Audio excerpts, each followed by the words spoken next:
สเก็ตจังหวัดเชียงใหม่ได้มาจัดรายการสดๆก่อนเวลาสักหน่อยในวันนี้ก็มาแต่เจ้าเลยเพราะว่าช่วงมื้องายได้มาทำพิธีเจริญพุทธมนต์สืบชะตาหลวงพ่อดำรงประภัสสโรซึ่งเป็นลูกศิษย์วัดอยู่ที่เป็นพระลูกวัดพระลูกวัดที่วัดชัยสถานหรือว่าป่าเศร้าน้อยเนื่องจากท่านได้ผ่านวิกฤตเกี่ยวกับเรื่องสุขภาพร่างกายมาก็เลยเป็นการสร้างขวัญกำลังใจโดยการนิมนต์พระตั้งอาจารย์พระครูประภัสชัยคุณเจ้าคณะตำบลสันปุเลยเจ้าวาดวัดชัยสถานได้นิมนต์พระสงฆ์9 รูปมาเจริญพุทธมนต์สืบชะตาเพื่อสร้างขวัญกำลังใจให้กับหลวงพ่อดำรงประภัสสโรที่เป็นพระลูกวัดของท่านคือท่านได้มีสุขภาพแข็งแรงซึ่งก็เป็นสิ่งหนึ่งที่จะเป็นพลังแห่งความดีงามโดยเฉพาะพลังแห่งพระปริตรพระธรรมคำสอนที่พระสงฆ์ได้เจริญพุทธมนต์ก็เป็นคำสอนของพุทธเจ้าทั้งนั้นที่เป็นพลังที่จะ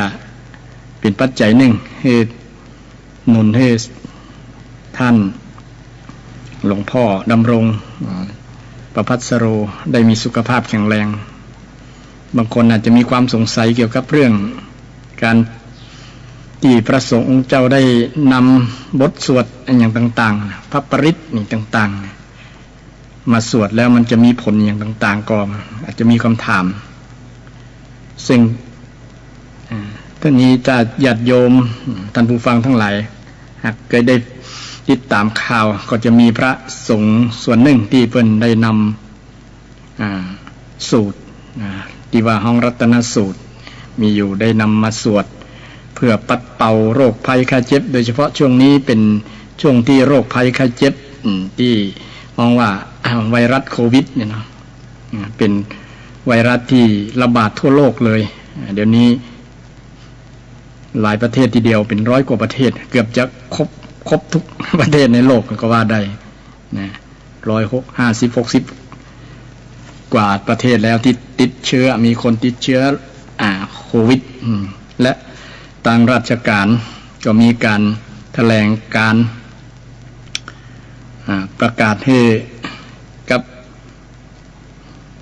ประชาชนในประเทศไทยของเราได้รับทราบว่ามีวิธีดำเนินการจัดการเกี่ยวกับเรื่องนี้จะได้ก็ทาง ศรัทธาญาติโยมชาวไทยก็คงได้รับการแถลงข่าวจากท่านนายกรัฐมนตรีก็ดีทางสาธารณสุขก็ดีหรือผู้ที่มีหน้าที่รับผิดชอบกรณีนี้ก็จะได้มีการแถลงข่าวมีการประชาสัมพันธ์ให้ประชาชนได้รับทราบกันเพื่อหาวิธีป้องกันบ่ให้เกิดการขยายผลของโควิดการแพร่ระบาดของโควิดมากกว่านี้ไปซึ่งจะเป็นสิ่งที่จะทำให้เกิดวิกฤตกับประเทศของเราได้ก็ป้องกันไว้ก่อนจึงศรัทธาญาติโยมเมื่อดูข่าวฟังข่าวและบางคนอาจจะมีความวิตกกังวลวิตกจริตที่ภาษาพระมันเรียกวิตกจริตการที่คิดนักคิดร้ายคิดไปต่างๆนานาทั้งที่ถ้ามองรอบตัวเฮาแล้วก็บ่มีอย่างผิดปกติมีปกติก็ยังเหมือนเดิมที่ว่าเหมือนเดิมนี่ก็คือเปอร์เซ็นต์ที่คนติดในเชื้อในประเทศไทยเนี่ยมีแค่100 กว่าคนเอง100 กว่าคนแต่ประชากรนั้นตั้ง60-70 ล้านถ้าคิดเป็นเปอร์เซ็นต์แล้วมันบ่จะได้นะก็เหมือนบ่มีอย่างเกิดขึ้นถ้าต่ำเปอร์เซ็นต์แล้วอันนั้นก็บ่ควรวิตกกังวลนักไปแต่เมื่อดังรัฐประกาศ ก็คือเป็นการป้องกันไว้ก่อนเนาะถ้ามันเกิดเหตุที่มันควบคุมบ่ไหวควบคุมบ่นั่นแล้วมันก็จะทำให้บานปลายไปเรื่อยนะเกิดวิกฤตครั้งใหญ่นะก็ป้องกันก็ดีอยู่แต่ว่าที่ว่าเขาจะทำที่สำคัญเขาจะมีท่าทีวางจิตวางใจเขาจะได้ที่บอกให้เป็นตุ๊กเกี่ยวกับเรื่องข่าวต่างๆที่จะเกิดขึ้นแต่สำหรับคนบางคนที่มีจิตใจเข้มแข็งก็คงไม่มีปัญหาอย่างเนาะก็มีสติระมัดระวังป้องกันนะครับบ่มีปัญหาเขาจะทำการทำงานใจชีวิตแบบปกติที่เคยผ่านมาก็บ่มีปัญหาอย่างสำหรับคนที่เข้มแข็งจริงๆแต่สำหรับคนที่อ่อนไหวง่ายนะมันจะมีผลอยู่ทั้งที่เอาบ่เป็นอย่างก็จะเป็น เอาไปมาจะเป็นไปอย่างเปิ้นคล้ายๆแบบเป็นโรคอุปาทานขึ้นมาประมาณนั้นในกรณีของคนที่มีคนจิตใจบ่เข้มแข็งนั่นแหละนะที่จะมีโอกาสนะเพราะว่าจิตใจนี่มันมีส่วนสำคัญนะที่จะทำให้ร่างกายเขาอ่อนแอไปโดยนะถ้าจิตใจบ่เข้มแข็งแล้วนะร่างกายบ่เป็นอย่างแต่ว่าจิตใจเป็นอย่างกับพาให้ร่างกายอ่อนแอไปโดย อ่อนแอไปโดยฉะนั้นก็เขามีสติตื่นรู้นะอย่างที่เราเป็นชาวพุทธเราก็รู้ตื่นเบิกบาน รู้ตื่นเบิกบานคือบ่เป็นทุกข์กับมันเบิกบานเลยนะบ่เป็นทุกข์กับมันก็เฮาก็ใช้ชีวิตแบบระมัดระวังแต่บ่เกรงกลัวตกตื่นตระหนกตกใจกลัวจนว่าบ่เป็นอันรับอันนอนกินบ่ได้นอนบ่หลับนี่แสดงว่าเฮามีโรคประทานเกิดขึ้นละ เกิดขึ้นทั้งที่เฮาสุขภาพแข็งแรงเป็นปกติอยู่นะแต่เมื่อเฮาได้ฟังข่าวแล้วมันรู้สึกว่า มันเป็นเรื่องที่น่ากลัวเหลือเกินอย่างประมาณนั้นจริงโรคนี้ถ้าเปรียบกับโรคที่ผ่านๆมาโรคซาร์กโรคอย่างที่มันเป็นโรคติดต่อแต่ก่อนเนาะคิดเป็นเปอร์เซ็นต์แล้วน่ะมันยังน้อยกว่าโรคอื่นๆโรคซาร์อย่างเป็นต้นนะคิดเป็นเปอร์เซ็นต์แล้ว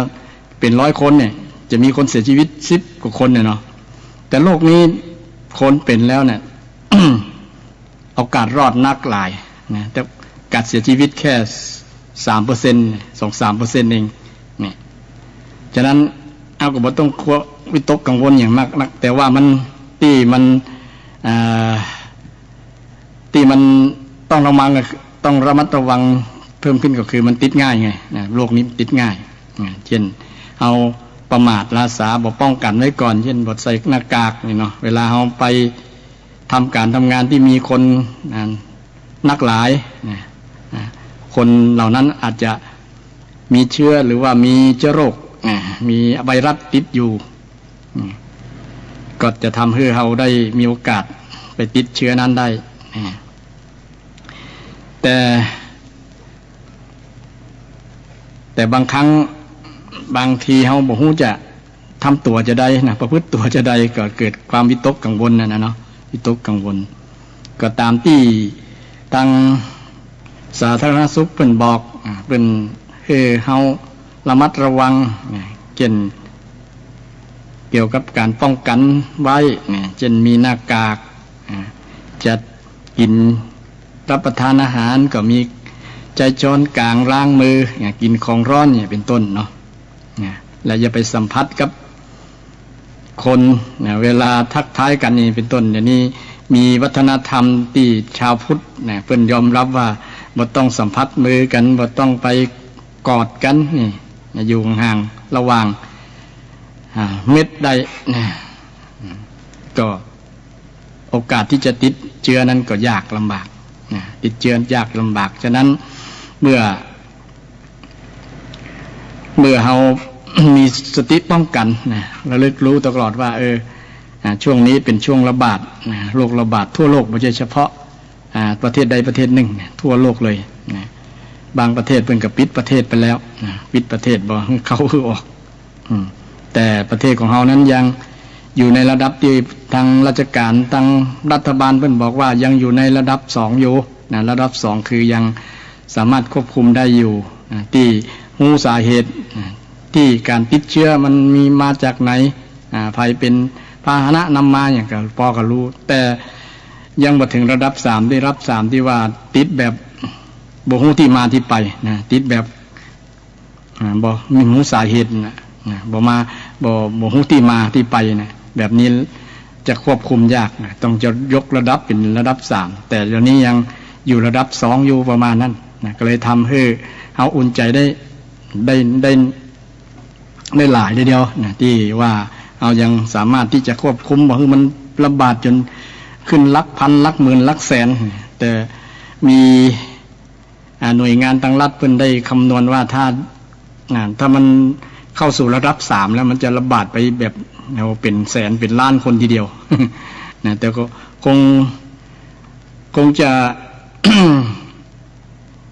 เป็นการวัดความสามารถฝีมือของผู้บริหารระดับนายแพทย์เจ้าหน้าที่สาธารณสุขต่างๆที่ดูแลเกี่ยวกับเรื่องนี้และก็ทางรัฐบาลว่าจะมีมาตรการในการทำจะได้พ้องที่จะกำจัดการแพร่ระบาดของโรคอันนี้ของโรคอันนี้โรคโควิดเนี่ยนะโควิด19เนี่ยคือมันบ่เพิ่มขึ้นเพิ่มขึ้นฉะนั้นเมื่อ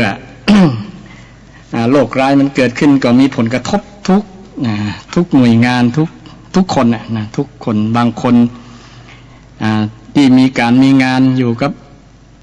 การที่จะต้องไปโรงงานที่สถานที่เพิ่นราชการรัฐบาลเพิ่นสั่งปิดไว้เนี่ยก็ต้องมีผลกระทบแน่นอนนะจะต้องยุติงานเช่นสถานที่บันเทิงสถานที่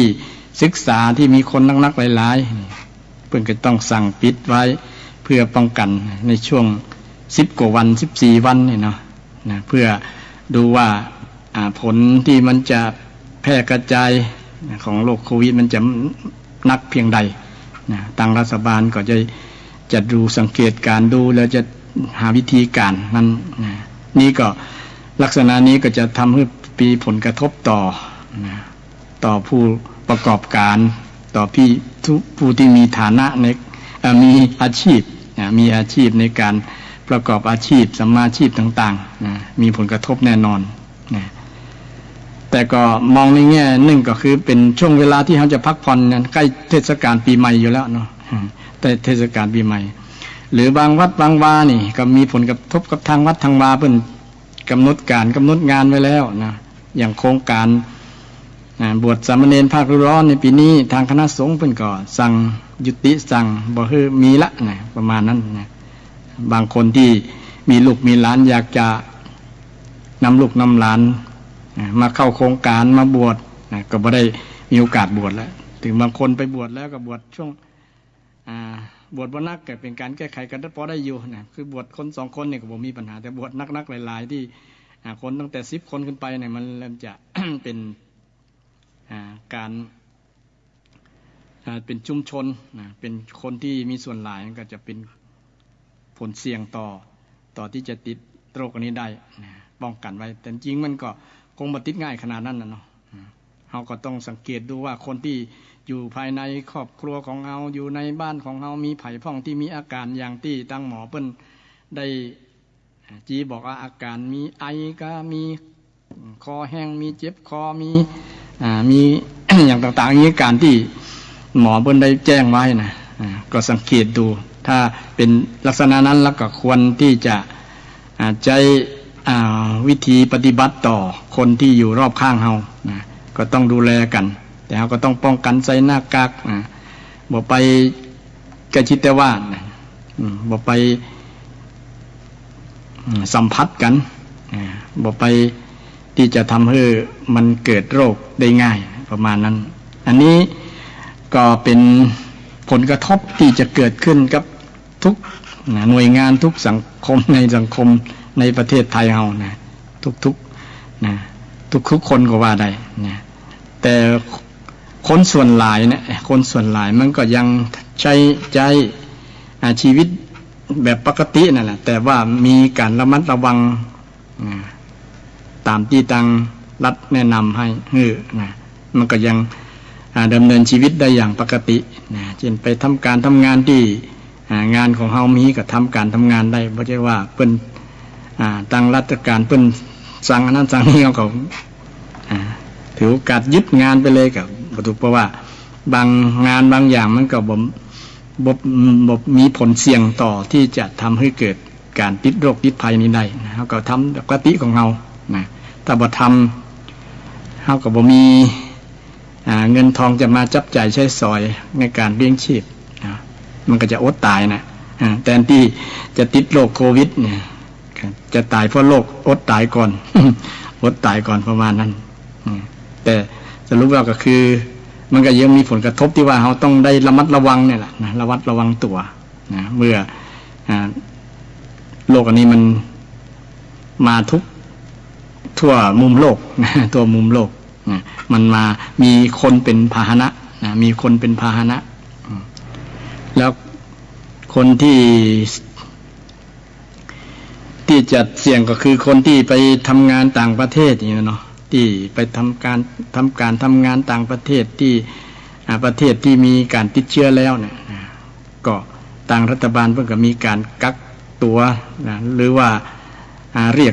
ยกตัวคนที่ไปทำงานมาตรวจมาเช็คเนี่ยเดี๋ยวนี้เพิ่นก็ประกาศก็คือตรวจแบบตรวจฟรีนะตรวจฟรีใครที่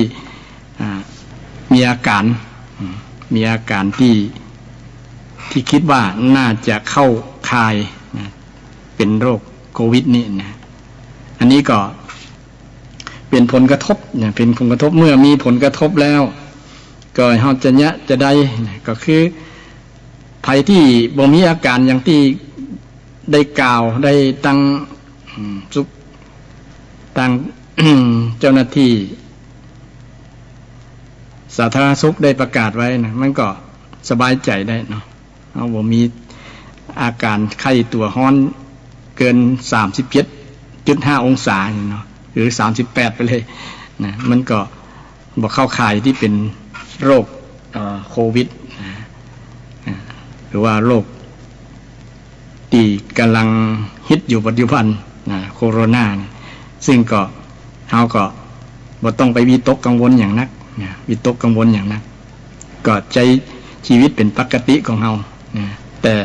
ที่ส่วนหนึ่งก็เผื่อว่าบางคนบางท่านมีคิดวิตกกังวลไปจนคิดนักคิดหลาย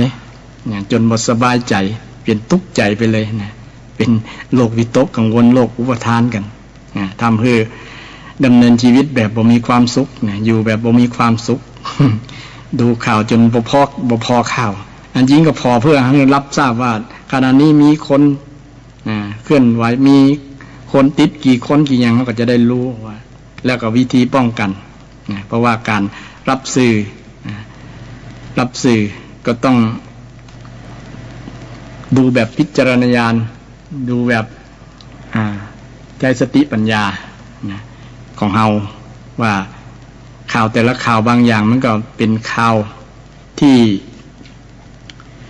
ให้เกิดวิตกกังวลก็มีนะเดี๋ยวนี้มันสื่อมันหลายสื่อเนาะสื่อทางโทรศัพท์ของเราเนี่ยทางไลน์ทางเฟซทางอย่างต่างๆนะอันนี้สปะอย่างนะสื่อมันออกมาแล้วเราไปอินกับสื่อบางค่ายบางที่บางแห่งมันก็อาจจะเกินจริงนะหรือทำให้เราบทสบายบ่ม่วนอกม่วนใจกับอาจจะมีได้นะก็ฝากศรัทธาญาติโยมได้นำเอาหลักการรับสื่อรับสารแล้วฟังนะเราจะเชื่อบ่เชื่อก็อยู่ที่ดุลพินิจของเราโดยเอาหลักที่พุทธเจ้าได้สอนไว้ในการามสูตรนะการามสูตรเนี่ยเวลาเราดูข่าวดูอย่างต่างๆมันดูไปแล้วเนี่ยมันเป็นทุกข์กว่านะมันเป็นทุกข์นะมีประโยชน์ตัวนะมีประโยชน์ถ้ามีประโยชน์ก็เป็นสิ่งที่ดีนะฟังแล้วเราจะได้มีสติปัญญามีความรู้ความเข้าใจบางอย่างเนี่ยเราได้ฟังสาระฟังข่าวสารสาระใหม่ๆมันก็เกิดประโยชน์กับเราเกิดปัญญาเพื่อที่เอานำความรู้นั้นนะมาประยุกต์ใช้กับในการดำเนินชีวิตของเรานะก็เป็นการดำรงชีวิตในหลักธรรมคำสอนของพุทธเจ้านะว่าสิ่งที่เราฟังไปแล้วมัน มันมีประโยชน์บ่มีโทษบ่มีทุกข์ฟังไปแล้วก็มีทุกข์ฟังไปแล้วบ่ม่วนบ่ใจเขาก็บ่ต้องฟังบ่ต้องดูนะฟังไปแล้วเป็นอกุศลเกิดนะเขาก็พิจารณาได้เพื่อที่เราจะได้ดำเนินชีวิตแบบมีความสุขนะบ่ต้องไปทุกข์กับการเสพข่าวต่างๆบางครั้งเนี่ยข่าวต่างๆเราเสพไปแล้วเราดูไปแล้วเราฟังไปแล้วนะมันเป็นทุกข์กับเราเป็นทุกข์กับเราทั้งที่เราบ่เป็นหยังเลยโรคอย่างก็บ่เป็นสุขภาพยังแข็งแรงอยู่อย่างเป็นต้นเนาะแต่เราฟังไปแล้วมันเกิดผลกับจิตใจของเราเนี่ยมันเป็นทุกข์ใจมันเป็นทุกข์เราก็ควรพิจารณาตรงนี้เพื่อที่จะดำเนินชีวิตแบบบ่มีความทุกข์กับการดูข่าวเนี่ยเสพข่าวต่างๆฉะนั้นเมื่อมีโรคภัยไข้เจ็บเมื่อมีสถานการณ์แบบนี้เกิดขึ้นเราก็ควรใช้สติปัญญานักใช้สติปัญญานักก็จะผ่านพ้นไปได้ถึงแม้ว่าตัวเราเองอาจจะติดอาจจะติดได้อย่างเป็นต้นสมมติว่าติดแล้วอย่างเป็นต้นเขาก็ต้องใช้สติปัญญาอยู่ดีว่าเขามันจะได้บ่ใช่ว่าติดแล้วจะตายเลยก็บ่ใช่มันมีทางรอด 99% อย่างที่ประเทศจีนเพิ่นเดี๋ยวนี้เพิ่นประสบผลสำเร็จคนที่ติดนักกว่าคนทั้งโลกติดเป็น 8-9 หมื่นคนเดี๋ยวนี้หายไปแล้วหายปิกบ้านกลับบ้านได้แล้ว 60,000 กว่าคนก็ยังรักษาอยู่ถ้าคิดเป็นเปอร์เซ็นต์ก็เป็นสิ่งที่ดีอบอุ่นใจถือว่าวิธีการของประเทศจีนเปิ้นมีวิธีการในการจัดการเกี่ยวกับวิกฤตในครั้งนี้อย่างชั้นเยี่ยมทีเดียวเปิ้นจะมีวิธีของเปิ้นหลายอย่างเดี๋ยวนี้ทางรัฐบาลไทยของเขากำลังนำวิธีของทางประเทศจีนมาใช้ในการป้องกันบ่ให้มันเพิ่มคนที่ติดเชื้อนี้เดี๋ยวนี้ณวันนี้ก็ยังมีคนบ่ถึง100 คนเนาะบ่ถึง200แต่หลักร้อยนี่ขึ้นไปแล้วบ่ถึง200 คนที่ติดแต่คนที่หายปิกบ้านแล้ว40 กว่าคน40 กว่าคนก็ถือว่าเป็นธรรมดามันก็เป็นแล้วก็หายได้มันก็เป็นช่วงหนึ่งที่เป็นช่วงที่วิกฤตของโลกไม่ใช่เฉพาะประเทศใดประเทศหนึ่งมันเมื่อเตือจะมีแต่สำหรับคนที่ตื่นตระหนกตกใจง่ายจะมีผลกับชีวิตจิตใจดำเนินชีวิตแบบบ่มีความสุขไงบางคนวิตกกังวลจนไปซื้ออย่างซื้อครัวซื้อกับข้าวกับปลามากักตุนไว้ กลัวจะป้องกันไว้เกินมันรู้สึกว่ามันตื่นตระหนกเกินไปตื่นตระหนกเกินไปจนว่าบ่พอมีแต่จะขายครัวในร้านใหญ่ๆอย่างบางมันวิดไปเลยก็วิตกกังวลนักเกินไป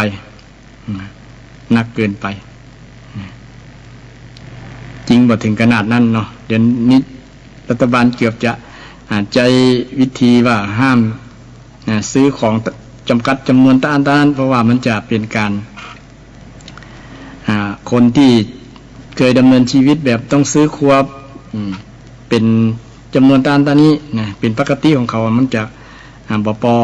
จะวิทย์จะขาดไปก็จะเดือดร้อนคนที่ใช้ชีวิตเป็นปกติใช้ชีวิตเป็นปกติอันนี้ก็เป็นห่วงเป็นใยในฐานะที่มีส่วนเป็นเพื่อนร่วมเกิดแก่เจ็บตายก็คือพระสงฆ์องค์เจ้าเนี่ยพระสงฆ์องค์เจ้ามีส่วนที่จะช่วยช่วยนำศรัทธาญาติโยมที่เป็นเพื่อนร่วมเกิดแก่เจ็บตายโรคภัยไข้เจ็บก็บ่เว้นภัยสักคนญาติโยมตั้งพระสงฆ์องค์เจ้าก็บ่เว้นบ่เว้นหน้าไหน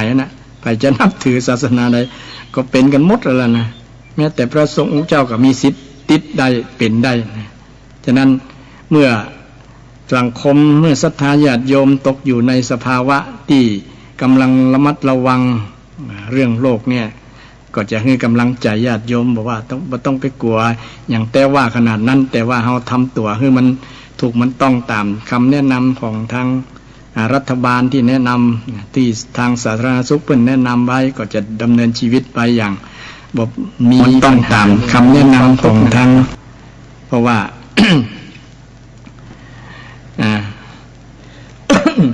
พระสงฆ์ก็มีความปรารถนาดีและอาตมารูปหนึ่งก็เป็นพระสงฆ์ในพระพุทธศาสนาเมื่อเห็นปัญหาของบ้านเมืองเกิดขึ้นก็อยากจะหาวิธีแก้โดยเฉพาะแก้ปัญหาเรื่องจิตเรื่องใจนะเพราะว่าธรรมะของพระสัมมาสัมพุทธเจ้าเนี่ยเป็นธรรมะที่แก้ปัญหาได้ทั้งหมดเลยได้ทั้งหมดว่าเป็นปัญหาทางอย่างก็ตามปัญหาเศรษฐกิจปัญหาครอบครัวปัญหาเรื่องความรักความชังปัญหาเรื่องความขัดแย้งปัญหาสังคมปัญหา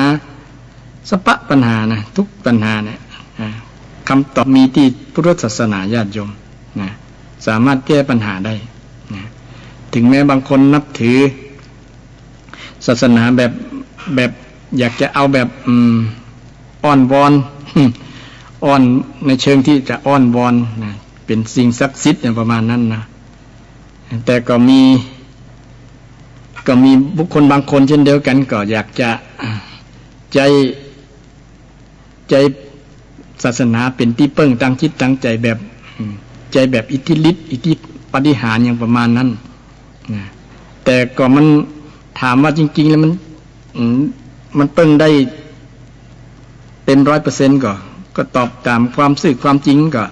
เปิ้งได้บ่ถึง100ญาติโยมนะสัก20%นั่นแหละถ้าเปิ้งจริงๆเปิ้งตั้งอิทธิปาฏิหาริย์แต่เปิ้งจริงๆกับเปิ้งด้วยธรรมะเนี่ยถึงแม้ว่าในประวัติการทางพุทธศาสนาจะมีเหตุการณ์เกี่ยวกับเรื่องโรคภัยไข้เจ็บที่ช่วงหนึ่งเนี่ยมีที่เมืองเวสาลีนะญาติโยมเมืองเวสาลีที่มีคนได้เกิดประสบภัย3ประการภัยอย่างแรกก็คือภัยที่อดอยากปากแห้งนะข้าวยากหมากแพงเนาะนะมันแรงมันฝนก็บ่ตกจะทำกสิกรรมการกระทำอย่างต่างๆก็บ่ได้เจริญพรอยู่ในห้องเดี๋ยวเฮาไปก็จะฮื้อเอาฮื้อครับขอสุมาภัยญาติโยมจะรับโทรศัพท์มีญาติโยมโทรศัพท์มาก็ตะกี้เรื่องว่าที่เราจะเปิ้งเกี่ยวกับทางหลักศาสนาเปิ้งแบบอันอิทธิปาฏิหาริย์รอผลดลบันดาลเนี่ยนะในหลักนั้นจริงๆก็เปิ้งได้แค่20%อาตมานี่คิดเอาคนเดียวนะแต่จะอาจจะเปิ้งได้นักกว่านั้นอีกแต่เปิ้งได้เต็ม100ก็คือเปิ้งในทางธรรมะทางธรรมะทำคำสอนของพระพุทธเจ้าเนี่ยได้เปิ้งได้แน่นอนไผเชื่อไผศึกษาคำสอนพระพุทธเจ้าเนี่ยเปิ้งได้เต็ม100ญาติโยมแต่จะเปิ้งคือเปิ้งมาโดนบันดาลอย่างเนี้ยก็เปิ้งได้สัก20%นะโดนบันดาลให้เฮาเป็นเจ้าเป็นยี่เนี่ยถ้าโดนบันดาลลักษณะนั้นก็เป็นเกี่ยวกับลัทธิที่ว่าเทวนิยมคือเป็นมีพระเจ้านะมีพระเจ้าที่จะโดนบันดาลประทานพรให้คนนั้นคนนี้เป็นเจ้ายี่นะแต่ถ้าเราจะเปิ้งได้ที่ว่ามีผู้มีอำนาจผู้มีอิทธิปาฏิหาริย์ต่างๆมาช่วยเฮาเนี่ยช่วงนี้น่าจะแสดงบทบาทแสดงบทบาทว่ามาช่วยคนหรือหายกำล้อเนี่ยที่ว่าอย่างพระเจ้าเนี่ยเนาะน่าจะมาช่วยช่วงนี้นะถ้าช่วยคนหายหมดเลยนะจะเป็นการที่แสดงปาฏิหาริย์อย่างแท้จริงเลยทุกคนจะยอมแต่มันเป็นไปยากนะโยมนะเพราะว่าคนมันหลายชีวิตหลายคนเนี่ยที่จะให้พระเจ้ามาดูแลครบเนี่ยยากลำบากเราต้องช่วยเฮาตัวเฮาเองตามหลักคำสอนที่พระเจ้าได้สอนไว้เนี่ยคือเฮาเปิ้งอัตตาหิอัตโนนาโสโถเนี่ยแต่ในหลัก ธรรมคำสอนที่มีประวัติเกี่ยวกับเรื่องที่โลกที่อาตมาได้กล่าวว่ามีโลกเกิดขึ้นในเมืองไผ่สาลีเนี่ย3 โลกเนี่ยแต่จะได้อธิบายว่าที่จริงนั้นเปิ้งแบบไหนในลักษณะของพุทธศาสนาดีเมืองไผ่สาลีเนี่ยมีโลก3 โลกที่บอกว่าโลกแรกก็คือโลกภัยโลกเข้ายากหมากแพงทำมาหากินบ่พอกินนะจะปลูกพืชผลไม้ก็ตายแล้งตายอย่างกันหมดบ่มีกินแล้วก็เมื่อ ธรรมชาติลงโทษคนสมัยนั้น คนก็จะเกิดเป็นโรคเป็นภัยกับเกิดโรคที่2นะโรคภัยโรคอมนุษย์เนี่ยทั้งอมนุษย์กับภัยนี่เกิดแล้วก็โรคภัยไข้เจ็บที่เป็นโรคหาอย่างปัจจุบันเนี่ยเนาะแต่สมัยก่อนเป็นห้องลูกหาเนาะมันบ่มีชื่อว่าโรคโควิดคนอย่างโรคหาลงนะคนก็ตายกันเหมือนกับไก่ที่มันเป็นหาเป็นอย่างน่ะตายเป็นเบื่อเป็นเมืองเลยแต่ก่อนตายน่ากลัวกว่าเดี๋ยวนี้เดี๋ยวนี้ยังมีความเจริญทางด้านการแพทย์สูงนะป้องกันไว้นะมียามีเวชภัณฑ์อย่างต่างๆนะมีสมุนไพรป้องกันอย่างต่างๆดีมีความป้องกันได้นะแต่สมัยก่อนนั้นนะมันบ่ตันคือเดี๋ยวมันเกิดมาแล้วนะทีนี้เมื่อเกิดโรคภัยไข้เจ็บนี่ถ้าชาวเมืองไผ่สาลีเจ้าฤชวีนะและพระเจ้าพิมพิสารเมือง สาวัตถีก็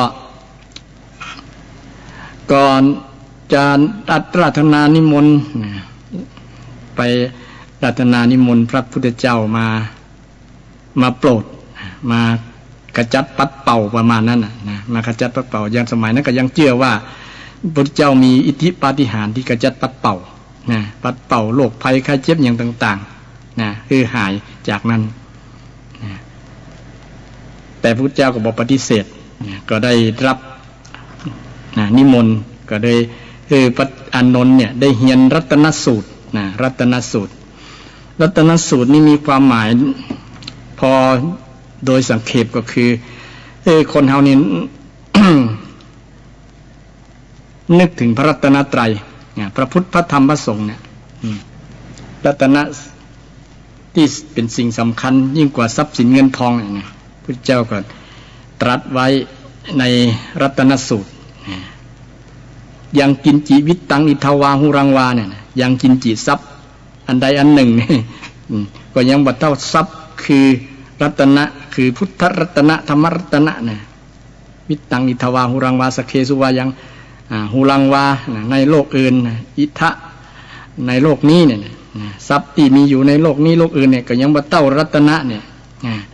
ถ้าไปถึงรัตนะทั้ง3เนี่ยโดยนำเอารัตนะทั้ง3มาเป็นที่พึ่งตั้งจิตตั้งใจเนี่ยความสุขสวัสดิ์เนี่ยสุวัตถิโหตุเนี่ย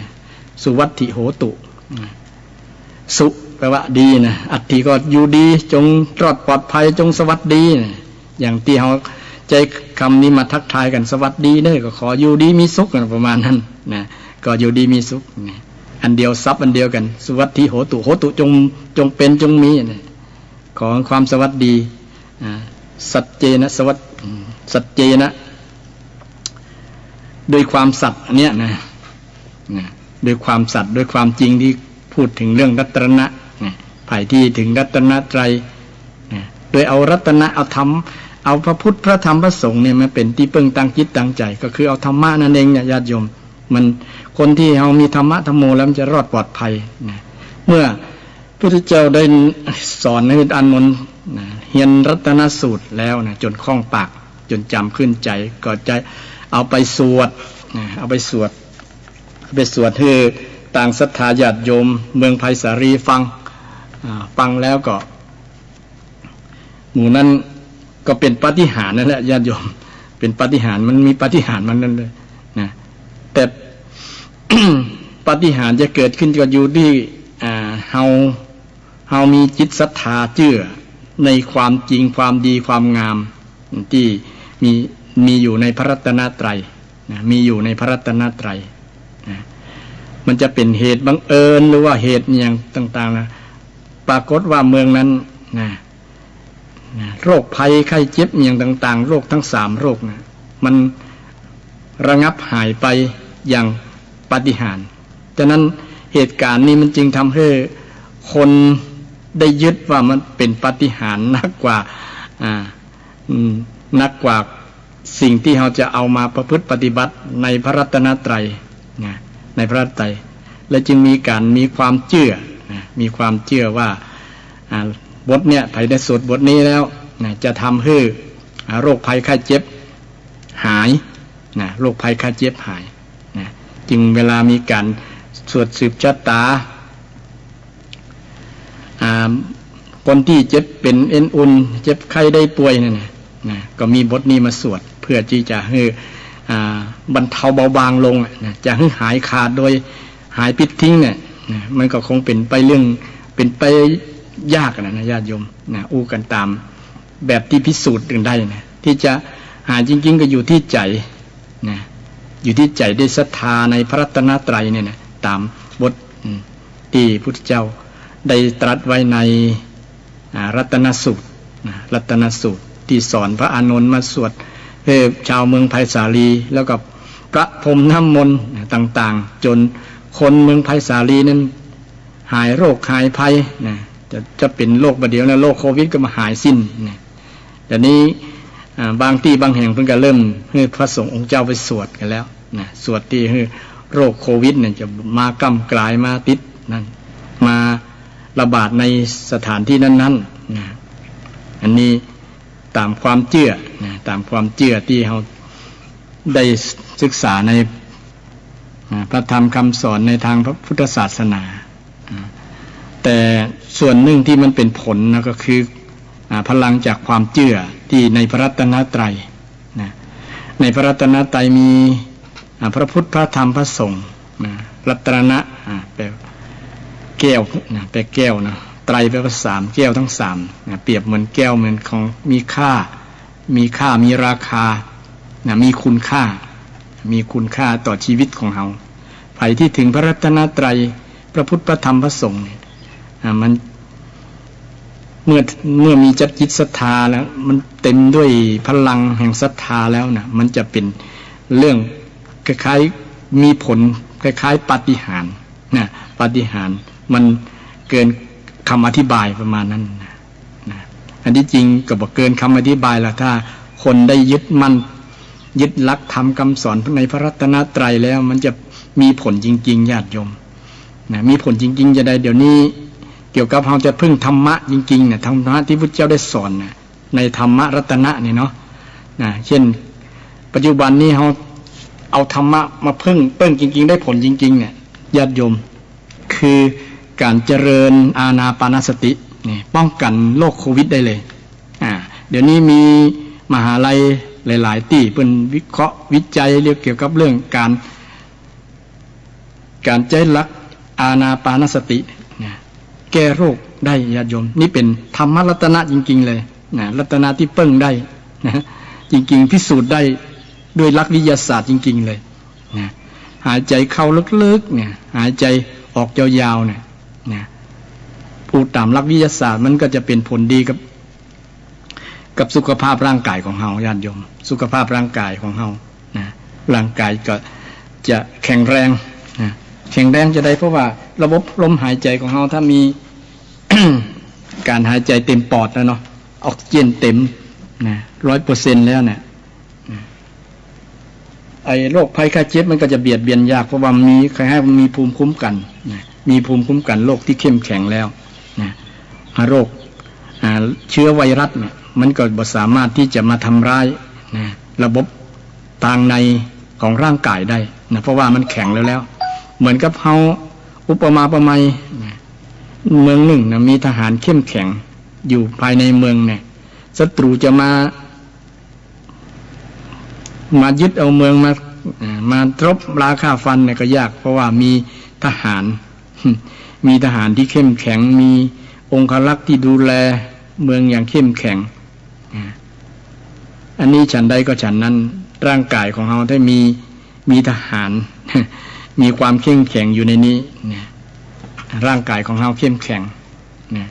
โรคภัยไข้เจ็บอยู่ภายนอกมันก็บ่สามารถ เอาชนะได้นะเอาชนะได้ด้วยการนำหลักคำสอนพระเจ้าเนี่ยบ่ต้องลงทุนอย่างสักบาท เพียงแต่ใจสติรู้ลมหายใจสูดลมหายใจเข้าลึกๆออกยาวๆเข้าลึกๆนี่นะป้องกันได้เลยญาติโยมนะป้องกันได้เลยอันนี้นะเป็นคำสอนที่พระเจ้าได้สอน 2,000 กว่าปีมาแล้วญาติโยมแล้วก็ แล้วก็เป็นสิ่งที่เฮาพิสูจน์ได้นะไปบ่เชื่อก็ลองพิสูจน์ดูนะพระเจ้าบ่ได้บังคับให้เชื่อเกี่ยวกับเรื่องคำสอนที่เพิ่นได้สอนไว้นะมันเป็นมีประโยชน์ทั้งสุขภาพร่างกายทั้งสุขภาพจิตใจนะสติก็ควบคุมจิตเนาะเมื่อลมหายใจก็ควบคุมระบบร่างกายได้อย่างดีนะมันก็เป็นผลนะวันไหนที่เฮาหายใจบ่สะดวกนั่นแสดงว่าร่างกายเฮาผิดปกติแล้วนะการทำงานของร่างกายเริ่มผิดปกตินะเมื่อได้หายใจบ่โล่งบ่หยังเนี่ยลองทดสอบดูนะฉะนั้นเราฝึกลมหายใจเข้าลึกๆกั้นไว้สัก10 วินาทีนะค่อยปล่อยออกมานะทำแบบนี้สัก10 ครั้งหรือสัก20 ครั้งแล้วก็ค่อยปล่อยทำตามธรรมชาตินะปล่อยธรรมชาติคือปล่อยลมตามธรรมชาติที่แรกเขาบังคับมันพ่องนะบังคับมือมันเข้านักๆเมื่อเอาออกซิเจนลมหายใจที่ปลอดโปร่งคือหาที่สว่างดีๆไปสูดอากาศแบบบริสุทธิ์เนี่ยสูดอากาศแบบบริสุทธิ์สูดเข้าลึกๆนี่มันจะเป็นผลต่อร่างกายอันนี้ทำได้ทุกคนทุกเพศทุกวัยทุกศาสนาเลยพุทธเจ้าบ่ได้สงวนลิขสิทธิ์ ญาติโยมที่เป็นคริสต์เป็นอิสลามก็ทำได้อันนี้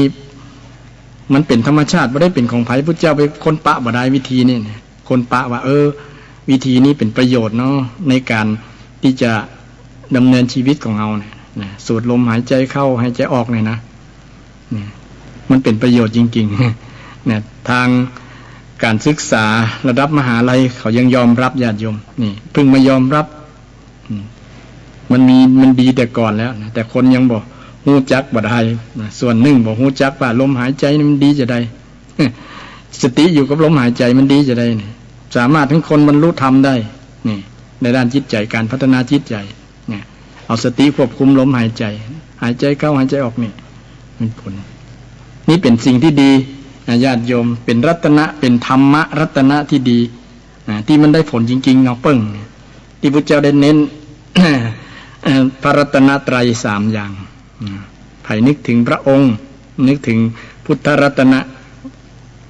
ธรรมรัตนะสังฆรัตนะก็จะเป็นที่เปิ้งได้จริงๆที่เปิ้งได้จริงๆยามที่เฮามีปัญหามีความทุกข์เนี่ยมีความทุกข์เนี่ยมีโลกก็มีเป็นทุกข์มีหนี้สิน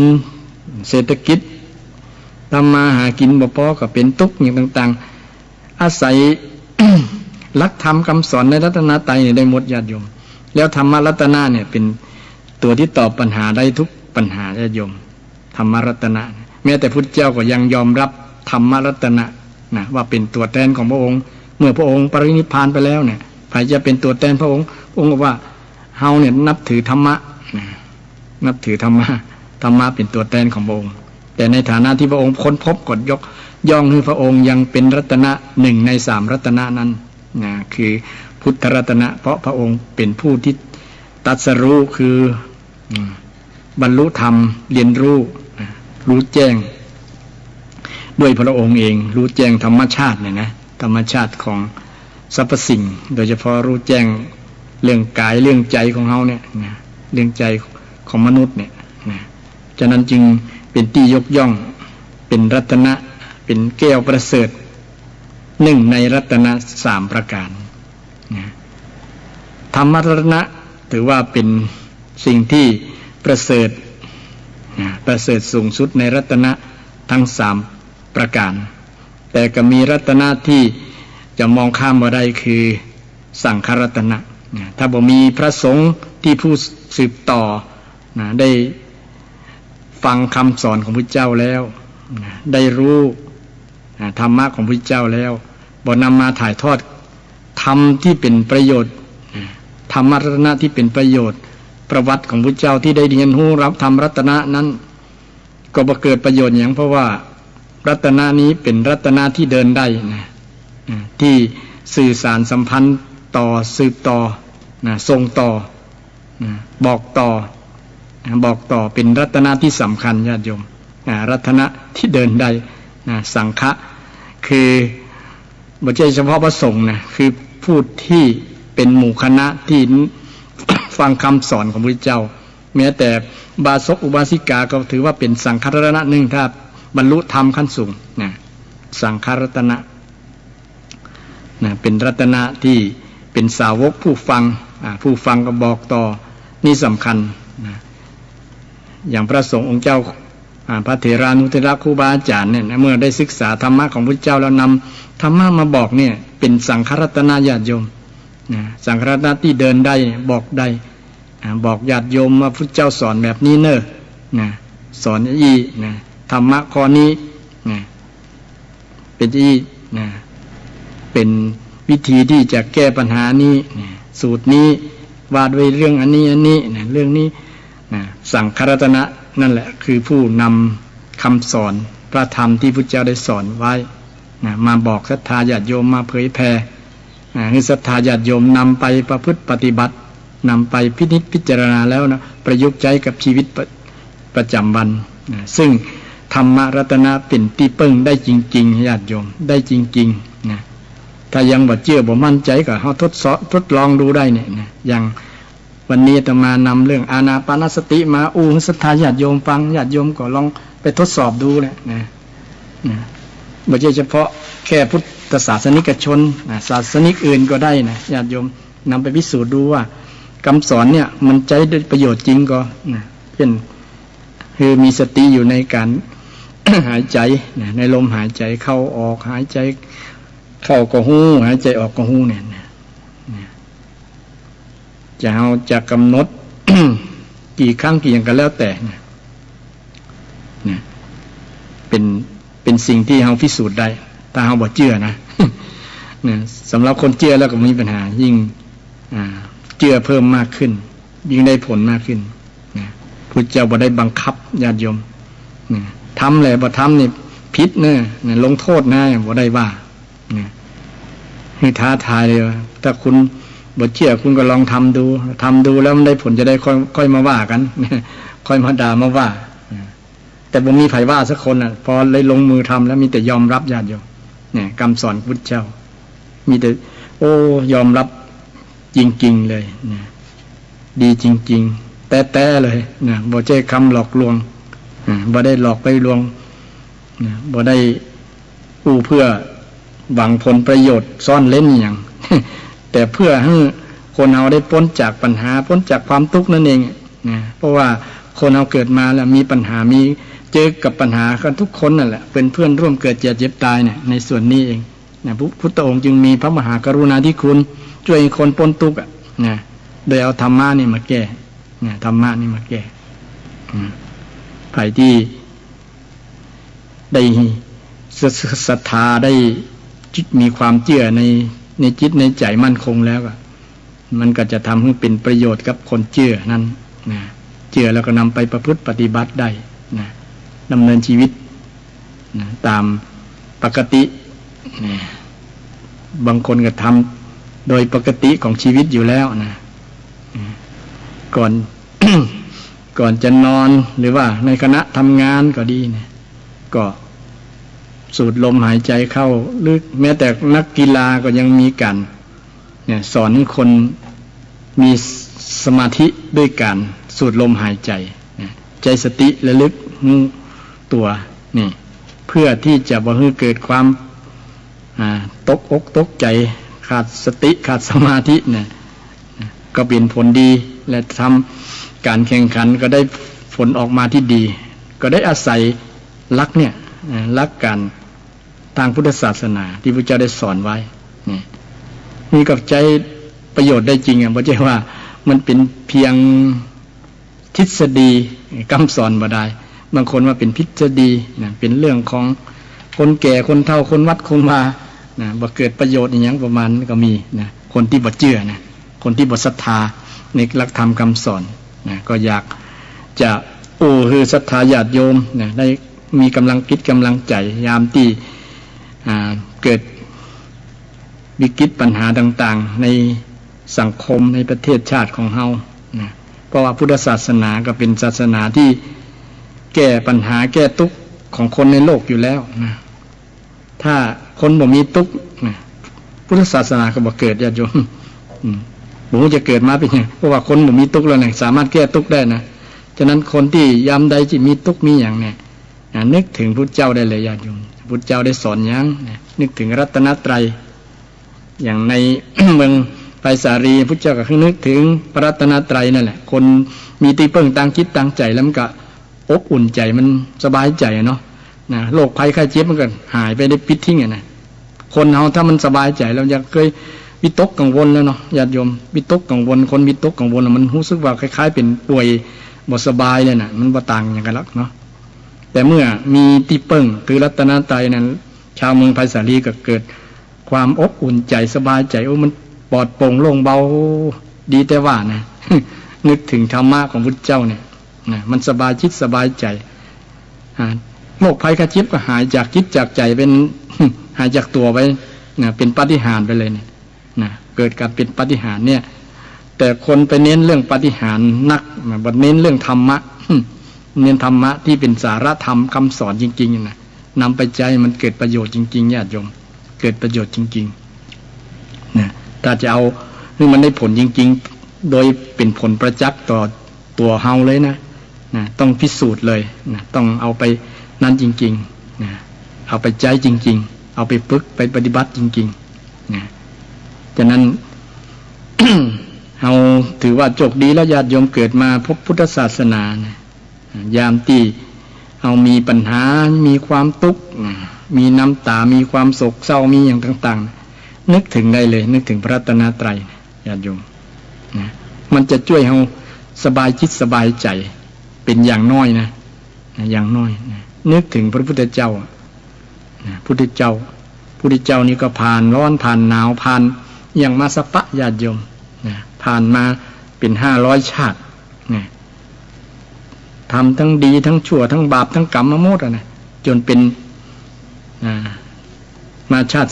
สุดท้ายได้สร้างสมบารมีสร้างคุณงามความดีนะเป็นภูมิคุ้มกันแล้วมาบอกมากล่าวพุทธบริษัททั้งหลายให้ได้หันอย่างพระองค์ได้หันแล้วว่าเวลาเรามีปัญหาก็ปึ้งนี่แหละปึ้ง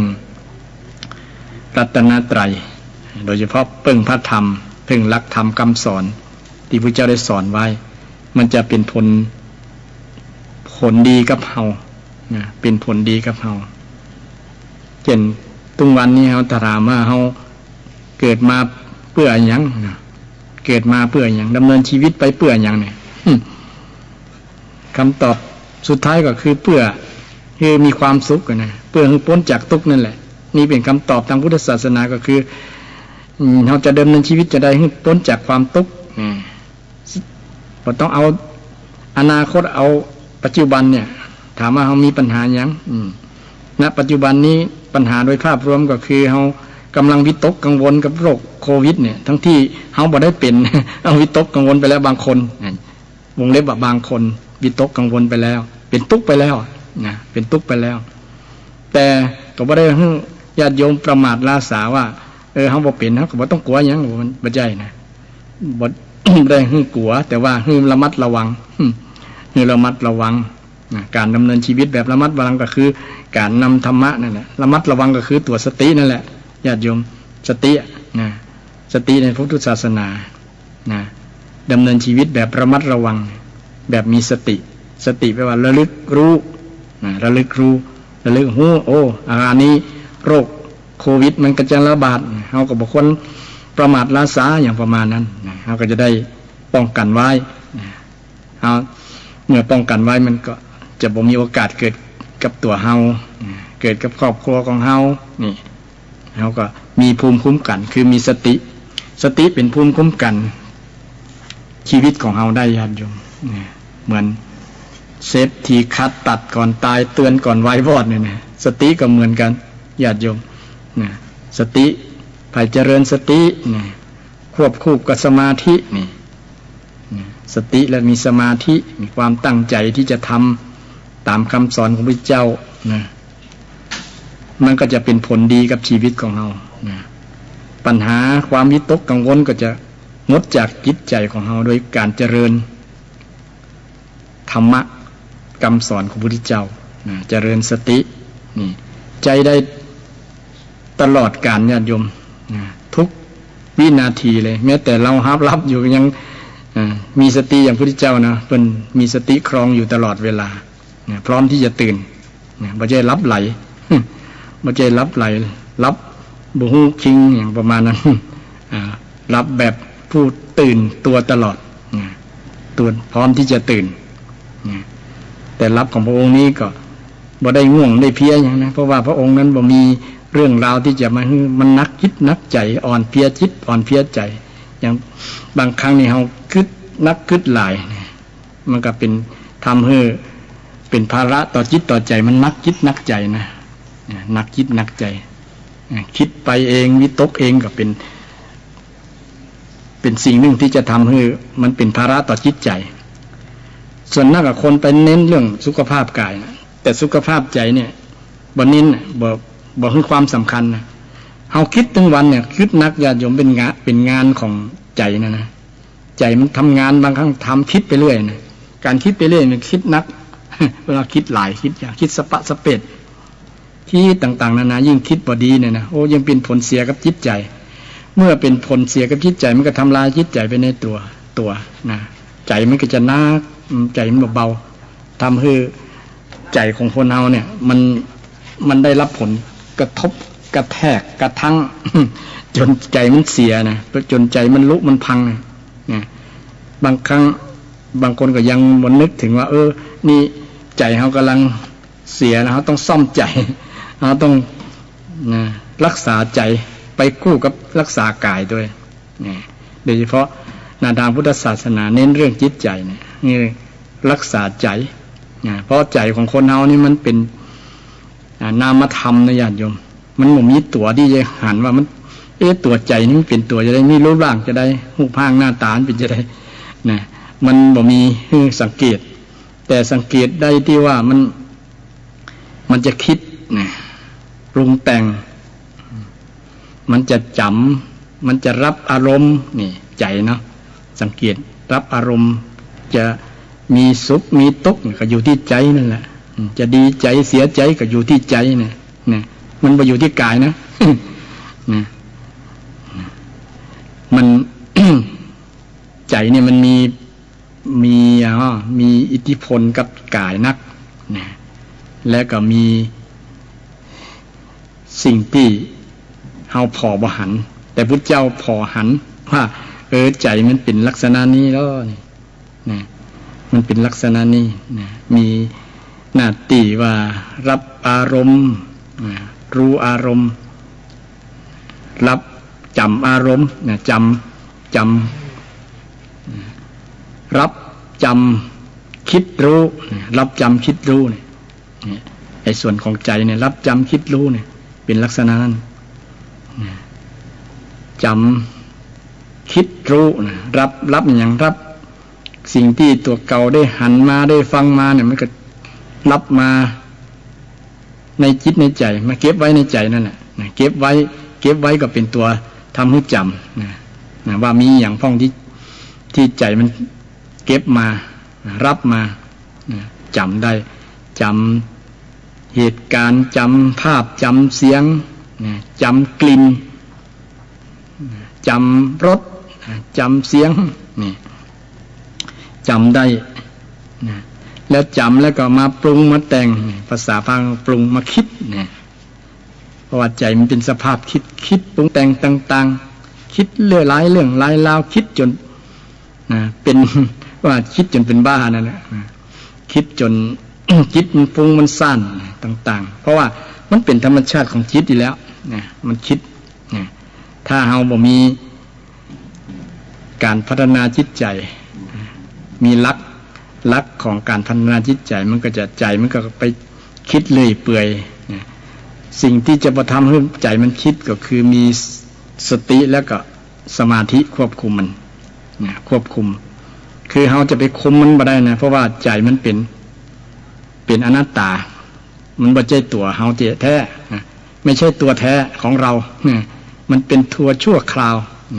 บ่ใช่ว่าบ่มีตัวนะมีแต่มันบ่มีตัวแท้มันเปลี่ยนไปเรื่อยๆนะตัวจริงอยู่ในกับบ่ฮู้นะมันเปลี่ยนจากละอ่อนมาเป็นคนใหญ่มาเป็นคนแก่ชราแล้วก็สลายไปนิดๆเนี่ยตัวแท้บ่มีตัวชั่วคราวเป็นของอนัตตาฉะนั้นเพราะอนัตตานี่แหละมันจึงเป็นสิ่งที่ใจเฮาบังคับอย่าไปคิดนะมันก็บ่ได้แต่สิ่งที่บังคับมันได้ก็คือสติเนี่ยมันจะจัดการจัดสรรธรรมะจัดสรรเอง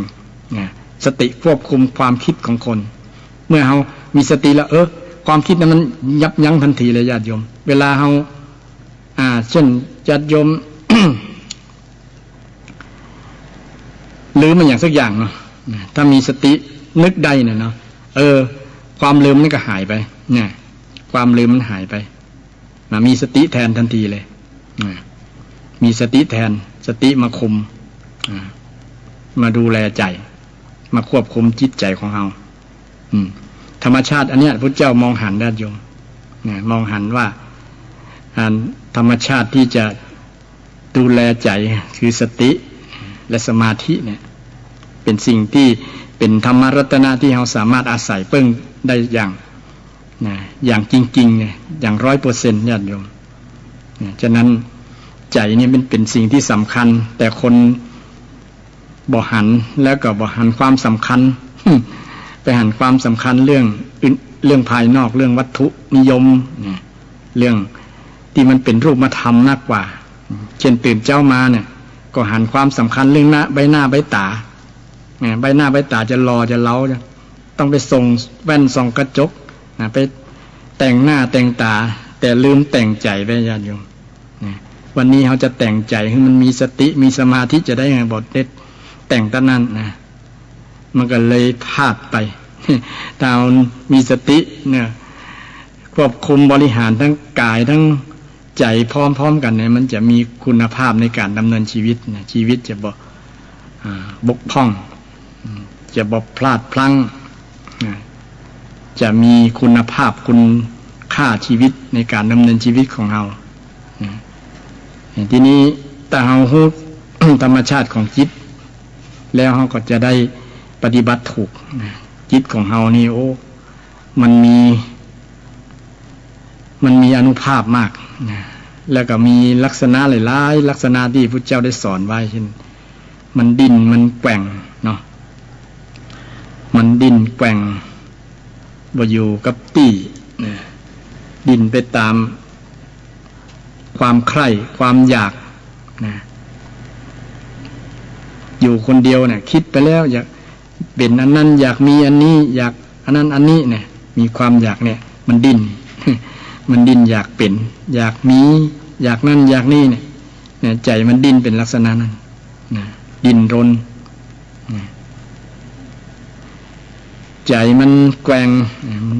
เนี่ยมีข่าวมีเรื่องนั้นเรื่องนี้ก็แกว่งไปไหวไปตัวข่าวไหวไว้ไปด้วยเรื่องอันนั้นเรื่องอันนี้เนี่ยเดี๋ยวก็บางเตื่อดูละครก็ให้ไปตัวเขาแสดงว่าใจมันไหวเนี่ยมันแกว่งไปตัวละคร ใจมันแกว่งด่าเขาก็มีนี่ดูละครแล้วก็ด่าแล้วก็แจ้ง แล้วก็ไข้หัวนี่มันไหวใจมันไหวลักษณะนั้นถ้าใจบ่ไหวมันก็คนจะหนิมจะนิ่งบ่มีสติกิริยานะญาติโยมจะบ่โศกเศร้ากับมัน บ่โศกเศร้ากับสิ่งที่มันเกิดขึ้นนี่อันนี้มันเป็นลักษณะของจิตพระเจ้าได้หันว่าจิตของคนเป็นลักษณะนี้โลนี่มันแกว่งมันไวแล้วก็ไปเร็วนี่ไปคนเดียวน่ะเอกจรังไปคนเดียวไปเร็วไปเร็วเนี่ยอย่างคิดอยู่ที่บ้านเนี่ยไปถึงประเทศนอกแล้วบางคนเคยไปประเทศ สหรัฐอเมริกาญี่ปุ่นเกาหลีเนี่ยเนาะ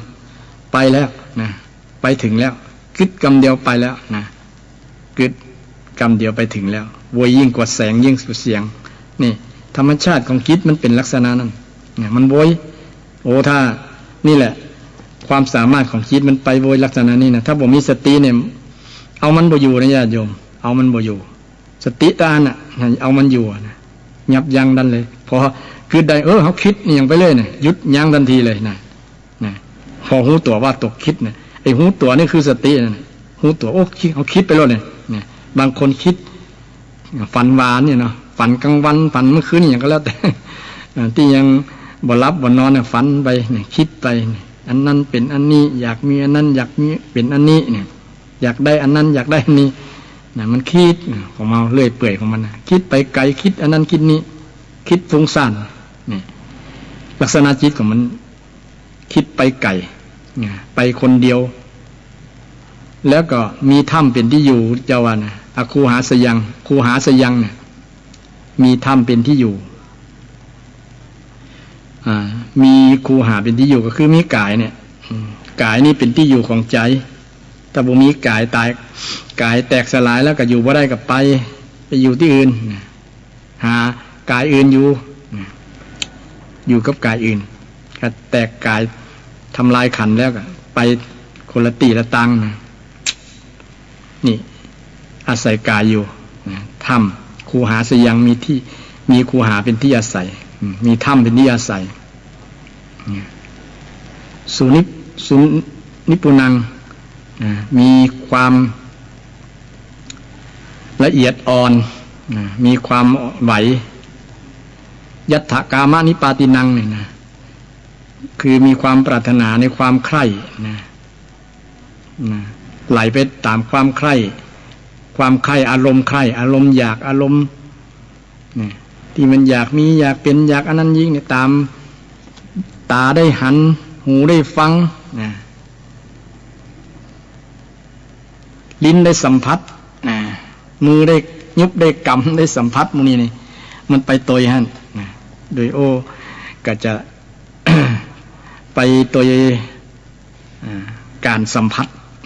สัมผัสชาตาสัมผัสรูปได้ดูรูปสวยๆก่อนไปตัวรูปสวยๆได้ฟังเสียงเพราะๆก็ไปตัวฟังไปตัวเสียงเพราะๆได้กินอย่างล้ำๆก็ไปตัวลิ้นตัว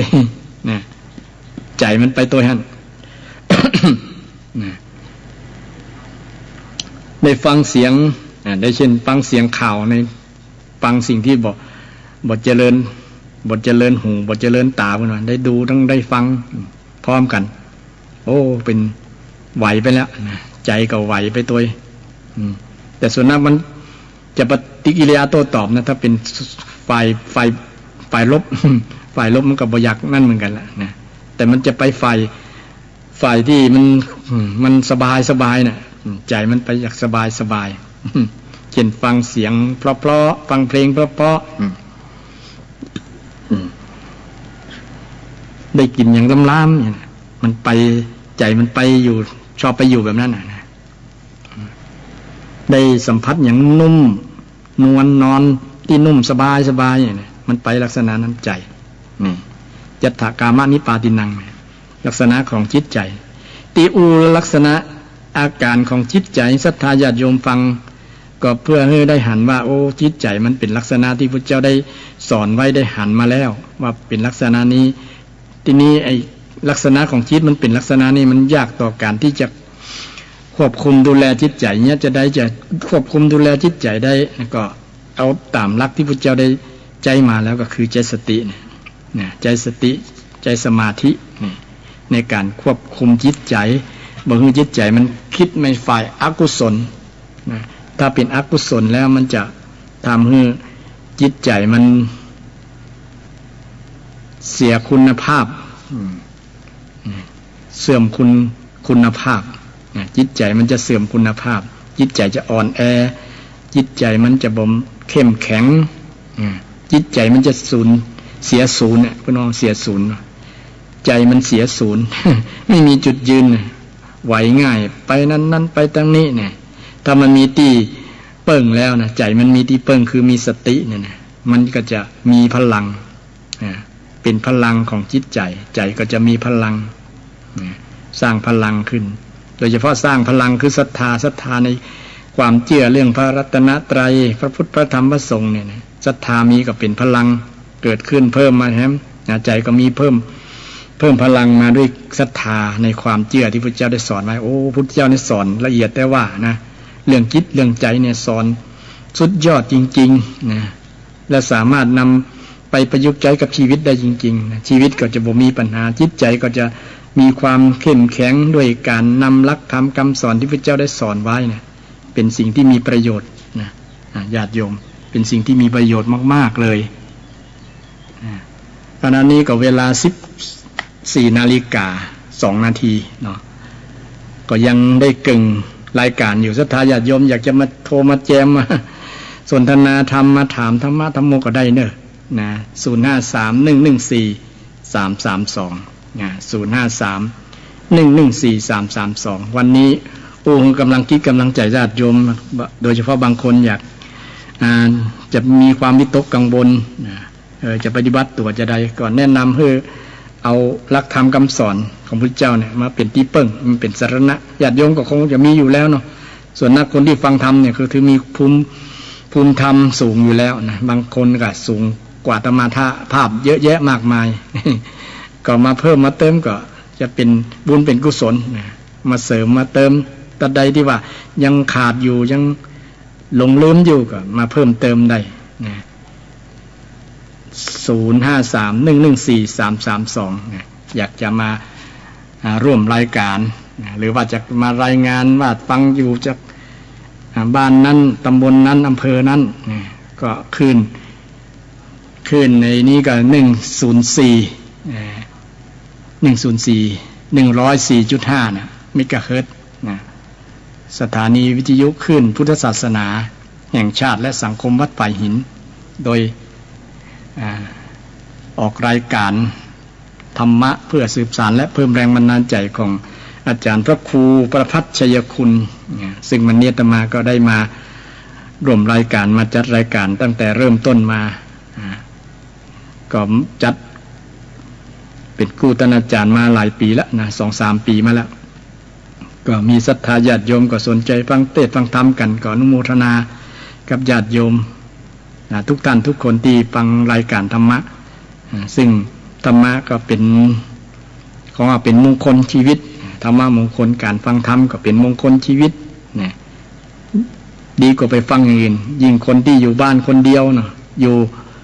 บ่มีลูกมีหลานเป็นกู้หรือว่าลูกหลานไปทำการทำงานนะปิดค่ำๆมาช่วงบ่ายโมงเป็นต้นไปญาติโยมก็มีวิทยุเป็นกู้นะมีตุเจ้าเป็นเปื้อนได้ทุกรายการเลยนะโดยเฉพาะ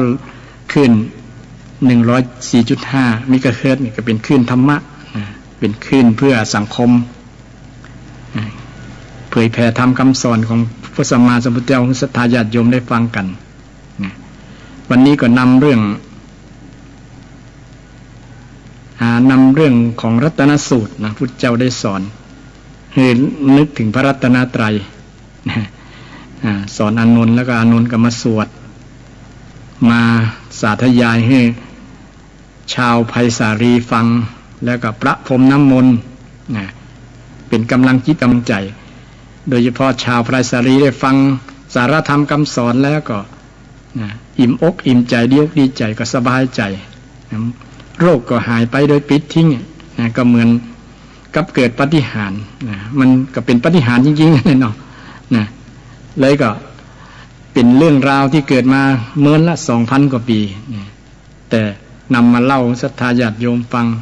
เพื่อศรัทธาญาติโยมจะนำบทนี้ไปสวดแต่ขอให้เน้นเรื่องธรรมะที่มันมีสาระคือรัตนะทั้ง3ประการเนี่ยเฮาเปิ้งได้จะได้นะเปิ้งได้ยิ่งกว่าทรัพย์สินยังกินจิวิตตังอิทาวาหุรังวาเนี่ยวิตตังก็คือทรัพย์สินอันใดอันหนึ่งยังกินจิอันใดอันหนึ่งเนี่ยนะอันใดอันหนึ่งที่มีอยู่ในโลกนี้และโลกหน้าอย่างโลกอื่นหูรังโลกอื่น พระพุทธรัตนะธรรมรัตนะเนี่ยสังฆรัตนะเนี่ยเป็นที่พึ่งอันประเสริฐกว่าทรัพย์สินนั้นนะก็จริงๆญาติโยมบางครั้งเนี่ยเรามีเงินมีทองเนี่ยมันนำไปใช้ประโยชน์บ่ได้เลยนะยิ่งเป็นโรคที่หายารักษาบ่ได้เนี่ยเงินบ่มีค่ามีความหมายอย่างเลยญาติโยมนะแม้แต่หมอแต่แพทย์ก็หมดปัญญาว่าจะรักษาจะได้มันก็เพิ่งบ่ได้นอกจากพึ่งธรรมะเนี่ยนึกถึงคุณงามความดีแล้วก็นำหลักธรรมนั้นน่ะที่พุทธเจ้าได้สอนก็ทำ 84,000 พระธรรมขันธ์นี่โดยเฉพาะสติเนี่ยรวมลงมาที่สติเนี่ยเป็นสิ่งที่เฮาเพิ่งได้จริงๆนะเพิ่งได้จริงๆกำหนดลมหายใจเข้าออกหายใจเข้าออกสูดลมหายใจเข้าลึกๆบางคนเครียดนะญาติโยมเนี่ยบางคนเครียดกับนำรักเนี่ยไปเครียดเปิ้นคนแต่ก่อนว่านับ1ถึง10เนอะเนี่ยก็คือหายใจเข้าลึกๆหายออกยาวๆเข้าลึกๆมันพอ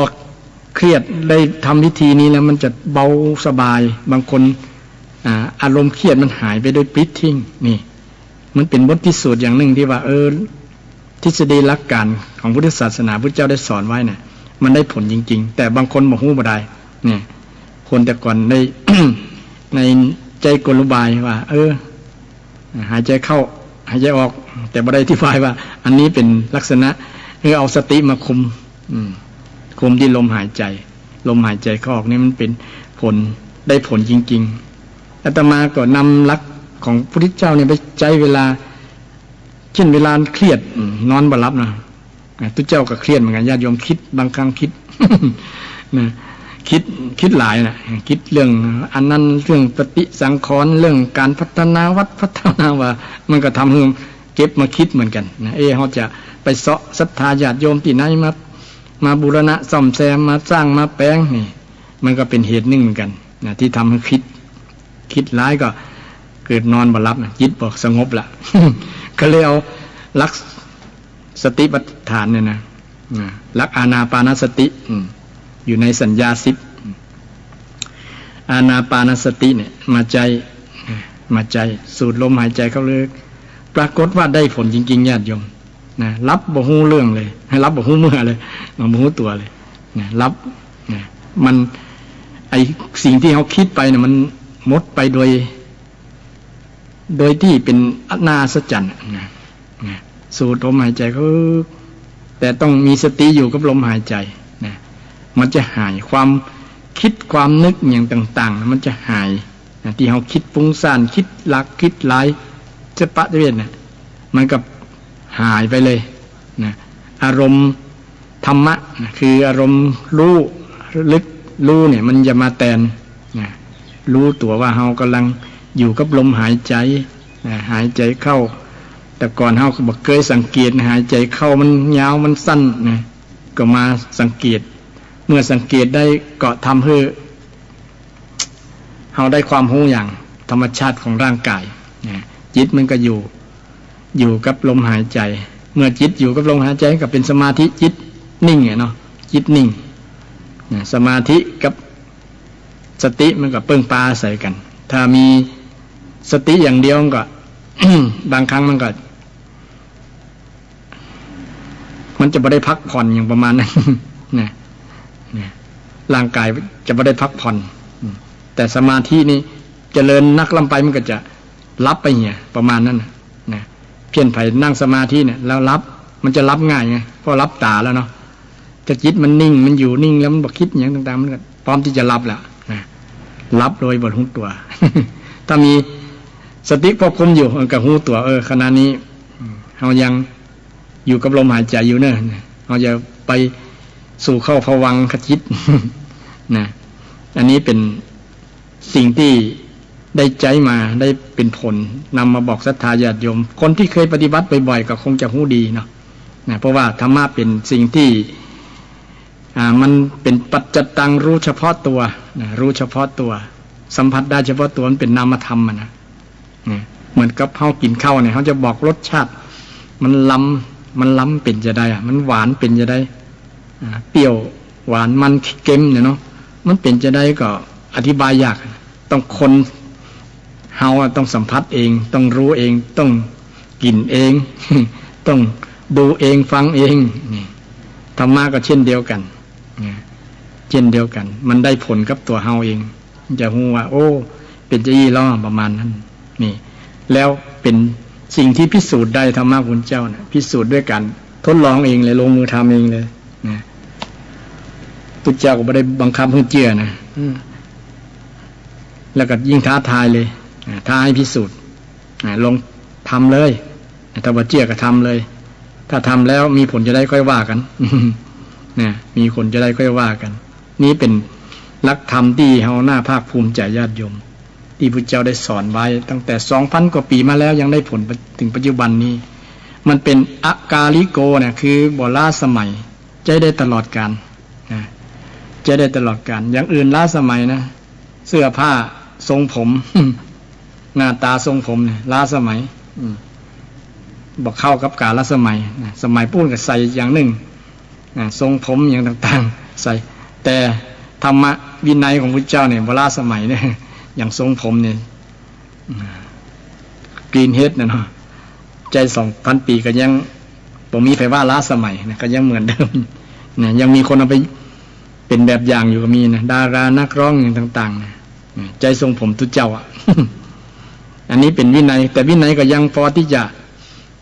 บ่ตันสมัยหรือล้าสมัยก็มีก็พอมีแต่ว่าธรรมะนี่บ่ล้าสมัยนะธรรมะเนี่ยบ่ล้าสมัยอยู่กับปัจจุบันและบ่เกี่ยวกับการเวลาให้ผลตลอดการเวลาถือทำช่วงไหนก็ได้ช่วงนั้นทำเวลาเย็นก็ได้เวลาเย็นทำเมื่อเจ้าก็ได้เมื่อเจ้าเมื่อบ่ายก็ได้เมื่อบ่ายเช่นเอาปฏิบัติช่วงเย็นๆก่อนนอนอย่างนั้นเราก็ได้สัมผัสรสของธรรมะเช่นความสงบใจสูดลมหายใจเข้าลึกๆบางคนติดภาวนาคำบริกรรมเนี่ยเนาะพุทโธพุทโธก็บอกไปยังญาติโยมแต่สำหรับศาสนิกอื่นอยากจะนำไปใจว่าต้องใจบริกรรมมาพุทโธพุทอย่าง มันจะเป็นอุปสรรคในการทำอย่างส่วนนักเพิ่นก็ ใจได้กันหมดญาติโยมบ่มีสงวนลิขสิทธิ์สงวนลิขสิทธิ์นำไปใจได้กันหมดธรรมะมันเป็นสากลเป็นสากลบ่มีของไผเป็นเจ้าของแต่พุทธเจ้าไปค้นพบบ่ได้ต้องให้เครดิตพุทธเจ้าที่ค้นพบไปหันก่อนโอ้นี่ธรรมชาติของจิตเป็นที่และธรรมะที่จะรักษาจิตใจแต่ต้องดูแลจิตใจก็เป็นพุทธเจ้าได้หันก่อนบางคนอาจจะหันแล้วแต่ว่าห้องบ่ถูกว่ามันเป็นที่ลักษณะแต่พุทธเจ้านี่ตรัสรู้ฮู้แล้วก็มาบอกฮู้เองบ่มีครูบาอาจารย์สอนบ่มีครูบาอาจารย์สอนเป็นบรมศาสดาของโลกเป็นครูบรมครูผู้ยิ่งใหญ่ของโลกที่สอนให้คนได้ใจธรรมชาติธรรมะเนี่ยนะบำบัดธรรมะชาติ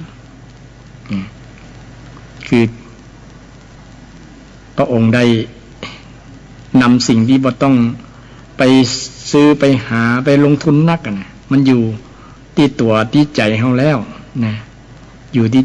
ตัวที่ใจเฮาแล้วที่ใจเฮาแล้วเฮาก็สามารถนำธรรมะที่พระเจ้าได้สอนเนี่ยไปใช้กับชีวิตประจำวันได้นี่จะได้ผลจริงๆนะถ้าเฮาอยากเป็นคนที่บ่มีความทุกข์บ่มีปัญหาพ้นจากปัญหาเนี่ยก็เอา หลักธรรมเนี่ยเป็นที่เปิ้งพุทธรัตนะธรรมรัตนะสังฆรัตนะพุทธเจ้าเป็นผู้ที่ค้นพบเป็นผู้ที่มีคุณูปการกับโลก เป็นผู้ที่มี พระมหากรุณาธิคุณเป็นผู้ที่ เป็นผู้ที่ มีบริสุทธิ์ที่คุณปัญญาที่คุณคุณของพระองค์จึงเป็น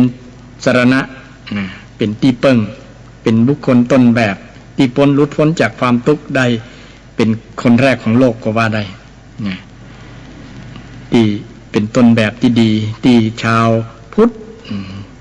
นับถือพระองค์เป็นรัตนะหนึ่งใน3รัตนะนั้นแล้วก็มีรัตนะที่สำคัญที่เปิ้งอันเป็นรูปธรรมได้ก็คือพระธรรมคำสอนของพระพุทธเจ้าสามารถเปิ้งปาอาศัยได้จริงๆไม่ใช่เป็นราคาคุยหรือว่า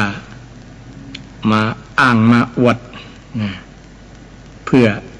ผลประโยชน์ต่างๆแต่มันได้ผลจริงเป็นได้ผลจริงฉะนั้นอยากฝากท่านผู้ฟังทั้งหลายยามที่เรามีปัญหามีวิกฤตอย่างต่าง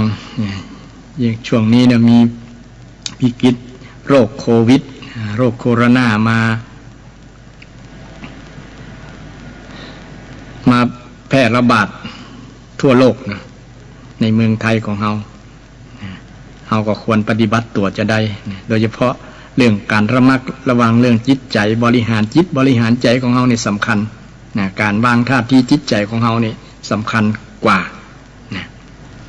เพราะว่าเมื่อจิตใจวางถูกคิดถูกมันก็จะทำถูกตามหลักมรรคมีองค์8คิดถูกพูดถูกทำถูกมรรคมีองค์8ก็ดำเนินชีวิตตามมรรคมีองค์8มรรคมีองค์8สรุป3ข้อศีลสมาธิปัญญาดำเนินตามศีลบ่เบียดเบียนภัยด้วยกายวาจาด้วยสมาธิก็คือด้วยความตั้งจิตตั้งใจมั่นในพระธรรมคำสอนตั้งจิตมั่นในหลักสิ่งที่ดีที่ถูกที่งามดำเนินไปตามนั้นถ้าตั้งจิตไว้ดีไว้เหมาะไว้เปิงไว้ถูกแล้วนะมันก็จะทำให้การกระทำของเราถูกไปตัวมันจะเป็นเหมือนกับกัดลูกกระดุมลูกบะต่ำเนาะอันเม็ดแรกถูกเม็ดอื่นก็ถูกต่อไปมักมีองค์8ก็เช่นเดียวกันก็เป็นหลักปฏิบัติของชาวพุทธของเราทุกคนที่ต้องการจะพ้นจากปัญหาจากทุกข์ทั้งหลายก็สามารถนำหลักธรรมนี้ไปประพฤติปฏิบัติโดยสติอานาปานสติก็อยู่ในหลักนั้นหลักปัญญาสติก็เป็นปัญญาอยู่ในหลักปัญญาเพราะคนมีสติมาปัญญาก็เกิดสติเตลิดก็เกิดปัญหาเนาะสตินี่เป็นตัวปัญญาดำเนินตามปัญญาคือคนดำเนินชีวิตรู้ระลึกรู้ตัวตลอดก็คือคนดำเนินการตามหลักปัญญาตามปัญญาตามหลักมรรคมีองค์8ส่วนหนึ่งก็คือการคิดถูกมีทัศนวิสัยที่ถูกต้องทัศนวิสัยมีทัศนะที่ถูกที่งามทัศนะที่ถูกก็คือเกี่ยวกับเรื่องการกระทำส่วนหนึ่งนะเรื่องการกระทำว่าการกระทำเนี่ยไผ่ทำภาษาพระนวรักกรรมเนาะไผ่ทำมันอย่างก็ได้อันนั้นไผ่ทำมันอย่างก็ได้อันนั้นทำอะไรก็ได้อันนั้นพูดอะไรก็ได้อันนั้นคิดอะไรก็ได้อันนั้นก็ได้คิดอันนั้นก็ได้ทำนั้นได้พูดอันนั้นแต่ผลมันออกมาเช่นคิดดีก็ได้ดีคิดชั่วก็ได้ชั่วพูดชั่วก็ได้ชั่วทำชั่วก็ได้ชั่วได้ผลออกมาหลักนี้เป็นหลักคิดหลักใจสติปัญญาในการดำเนินชีวิตในการดำเนินชีวิตคนที่มีหลักการแบบ ดำเนินตามหลักมีองค์8เนี่ยจะดำเนินชีวิตแบบพลาดพลั้งเพราะว่าเป็นหลักที่จะดำเนินไปสู่การหลุดพ้นจากปัญหาหลุดพ้นจากความทุกข์หลุดพ้นจากความทุกข์ที่สำคัญต้องมีมุมมองมีทัศนะที่ถูกต้องเช่นเวลามีปัญหามีอุปสรรคอย่างต่างๆเนี่ยเขาต้องมีท่าทีคิดถูกต้องเอาหลักเนี่ย มาใช้กับชีวิตประจำวันเพื่อที่จะแก้ปัญหานั้นได้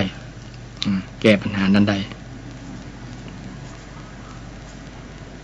ฉะนั้น ศรัทธาญาติโยมพุทธบริษัททั้งหลายเอามีของดีมีของดีก็คือมีธรรมะมีพุทธะมีธรรมะมีสังฆรัตนะนี่มีรัตนะทั้งสามเนี่ยที่เราเปล่งวาจาขอศีลถึงวันนะพุทธั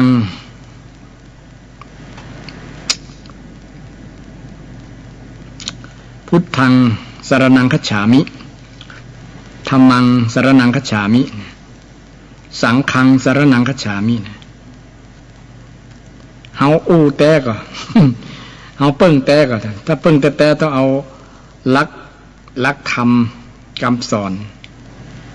สาระแก่นแท้ของรัตนะทั้งสามเนี่ยมาใจได้จริงๆเนี่ยถ้าจะเปิ้งได้จริงๆญาติโยมสรณะเป็นว่าที่เปิ้งเนี่ยเพราะว่าคนที่นับถือพุทธศาสนาเป็นชาวพุทธเนี่ยเนาะนับถือต้องเอาเมื่อถือถือลักธรรมเนี่ยเอาไม่ได้ไปถือยึดมั่นถือมั่นนะแต่ถือยึดธรรมเนี่ยยึดอย่างอื่นมันนักแต่ยึดธรรมเนี่ยบ่นักญาติโยมยึดลักเนี่ยต้องมีที่ลักเป็นได้จึงยึด เพราะว่าถ้าบ่ยึดไว้มันจะไหวไปที่อื่นเนาะต้องมีลักที่จะกำที่จะยึดไว้มันจะเซไปทั้งอื่นมีธรรมเนี่ยเป็นลักของใจมันไปยึดไว้ก่อนยึดไว้ก่อนเป็นลักก่อนในการดำเนินชีวิตเหมือนกับเราจะข้ามขวาที่มีตังเดียวน้อยๆเนี่ยก็ต้องมีลักปักไว้กำถ้ามันก็จะส่วนเซเนี่ยถ้าเราผ่านเดินข้ามขวาข้ามสะพานไปแล้วที่มีเพียง ไม้ต้นเดียวเนี่ยนะเราต้องอาศัยลักกำไปตัวแต่บ่มีกำจะเซจะล้มกลางคลองกลางคันที่เรากำลังข้ามไปเนี่ยธรรมะก็เช่นเดียวกันต้องมีเป็นลักนะถ้าเราละพ้นลักไปแล้วจะทิ้งก็บ่เป็นอย่างเหมือนเราบรรลุธรรมแล้วเนี่ยเราก็บ่ไปยึดมั่นว่าอันนี้เป็นของกูของนั่นของนี่เนี่ยแต่ยึดในช่วงที่เรากำลังที่จะดำเนินตามลักธรรมยึดไว้ถ้าบ่ยึดไว้เหมือนครับว่าเรามีแผนที่เนาะแผนที่ธรรมะเป็นคล้ายๆแผนที่พุทธเจ้าคือผู้ชี้บอกว่าอันคนจะไปเชียงว่าจะไปเชียงใหม่เนี่ยเชียงใหม่อยู่ตัดนี้เด้อพระเจ้าบอกว่าเชียงใหม่ตัวนี้การพ้นทุกข์อยู่ตัดนี้นะแล้วพระสงฆ์ก็บอกว่าเนี่ยทางที่พระเจ้าที่จะไปเชียงใหม่เนี่ยไปเส้นนี้พระเจ้าบอกไปเส้นนี้มีลักษณะนั้นเราก็จะต้องอาศัยตามแผนที่นะแผนที่ที่จะเดินไปเช่นเดียวกันใจก็ต้องมีที่ยึดธรรมเป็นแผนที่จะเดินทางไปให้ถึงในการหลุดพ้นจากความทุกข์ฉะนั้นเรามีพุทธศาสนาเป็นพุทธศาสนาที่เปิ้งได้จริงๆญาติโยมเปิ้งได้ต่างจิตต่างใจเป็นสรณะพุทธังสรณังคัจฉามิธัมมังสรณังคัจฉามิสังฆังสรณังคัจฉามิเป็นที่เปิ้งได้จริงๆเปิ้งได้ทุกยามเลยญาติโยมเพราะว่าคนเฮาเนี่ยนะเกิดมาประสบกับปัญหาประสบกับความทุกข์ประสบกับความทุกข์แน่นอนทีนี้เราจะพ้นจากปัญหาพ้นจากความทุกข์ไปจะใดก็ต้องอาศัยหลักพระรัตนตรัยเนี่ยเป็นที่เปิ้งตั้งจิตตั้งใจของเราที่เปิ้งตั้งจิตตั้งใจเพื่อให้ข้ามพ้นวิกฤตจากปัญหาต่างๆได้พ้นจากความทุกข์ได้นั่นเองคนจะพ้นจากความทุกข์ได้ตีพ้นจากความทุกข์ได้ต้องได้พ้นด้วยใจที่จะพ้นด้วยใจใจพ้นแล้วมันก็ อย่างกับโปนกับโมดจิตใจหลุดปนคือสรุปแล้วบอกยึดมั่นถือมั่นบอกยึดมั่นถือมั่นในทุกสิ่งทุกอย่างที่มันทำให้เอาไปยึดทุกสิ่งทุกอย่างที่เอาไปยึดมั่นถือมั่นไปยึดมั่นถือมั่นแล้วจิตใจมันก็จะหลุดพ้นไปที่ว่ายึดมั่นถือมั่นทุกอย่างยึดตามหลักธรรมที่พระเจ้าได้สอนยึดมั่นในขันธ์ห้าในขันธ์ห้าขันธ์ห้ามีอย่างยึดมั่นในรูปยึดมั่นในเวทนายึดมั่นในสัญญาในสังขารในวิญญาณจิตใจมันยึดมั่นในห้าขันธ์ในขันธ์ห้าเนี่ยยึดมั่นในรูป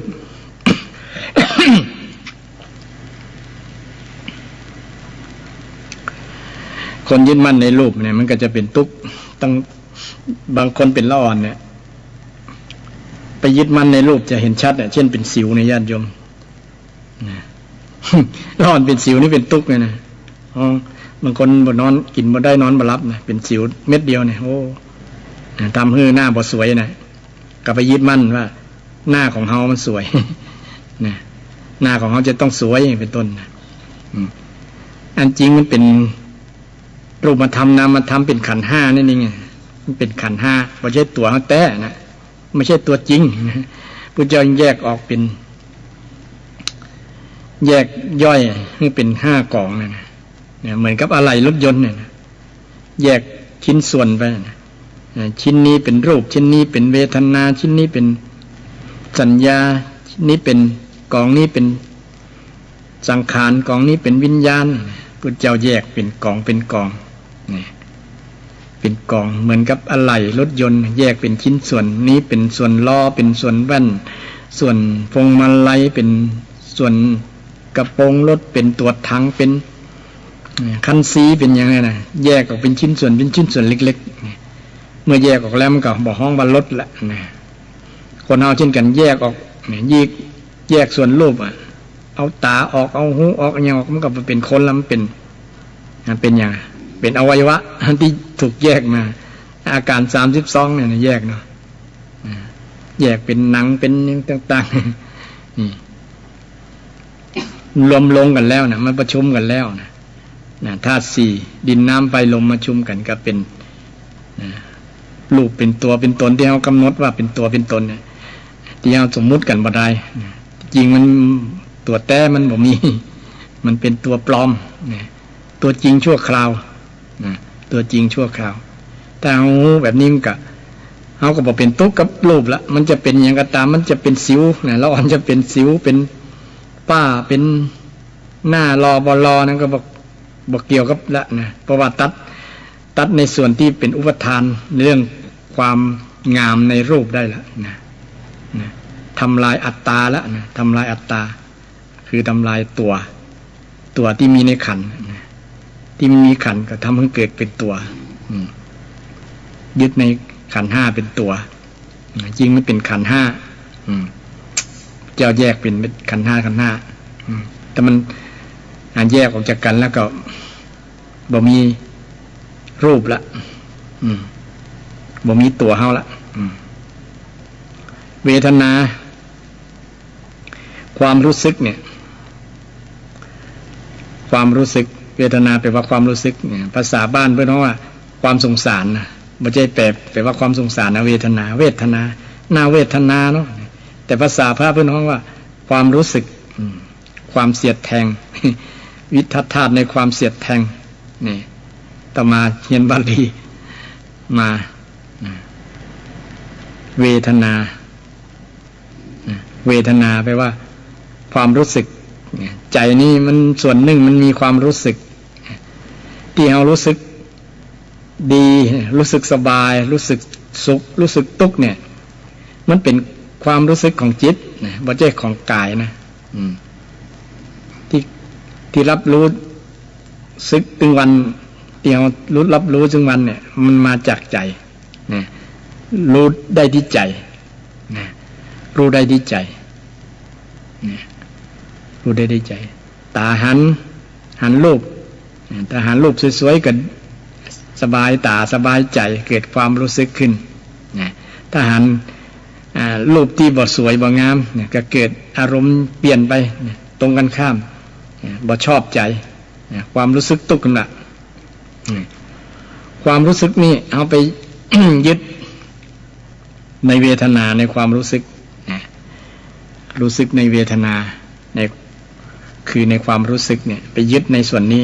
ว่าเป็นตัวเฮาว่าเป็นตัวเฮาอันจริงมันเป็นเวทนา มันเป็นส่วนของจิตใจนะถ้าแยกออกเนี่ยแยกจิตออกจากเวทนาแยกอุปทานออกแยกทำลายอุปทานทำลายความยึดมั่นถือมั่นในเวทนานะมันก็จะบ่เป็นทุกข์จะบ่เป็นทุกข์ตรงวันนี้เอาความรู้สึกว่าถ้าดีใจก็เป็นฝ่ายบวกไปถ้าเป็นฝ่ายลบก็เลยเป็นความทุกข์ใจมันก็นำมาซึ่งปัญหาแต่ความรู้สึกที่เปิงใจว่าเป็นฝ่ายบวกเนี่ยเอาไปมามันจะเพิ่มปริมาณเรื่อยๆนะมันก็เป็นทุกข์ละมันบ่พอใจเต้าเดิมนะเจนเฮาชอบรูปที่สวยๆแบบนี้นะต่อไปไอ้รูปสวยๆมันยังความรู้สึกชอบมันยังคงเต้าเดิมก่อนนะปริมาณความชอบเนี่ยบางครั้งอาจจะเปลี่ยนใจก็ได้นะรูปที่คิดว่าชอบว่าสวยนะเช่นหนุ่มสาวเนี่ยไปเมากันหน้าตาเนี่ยนะไปหันคนอื่นเนี่ยเริ่มเปลี่ยนใจแล้วเนี่ยแสดงว่าคน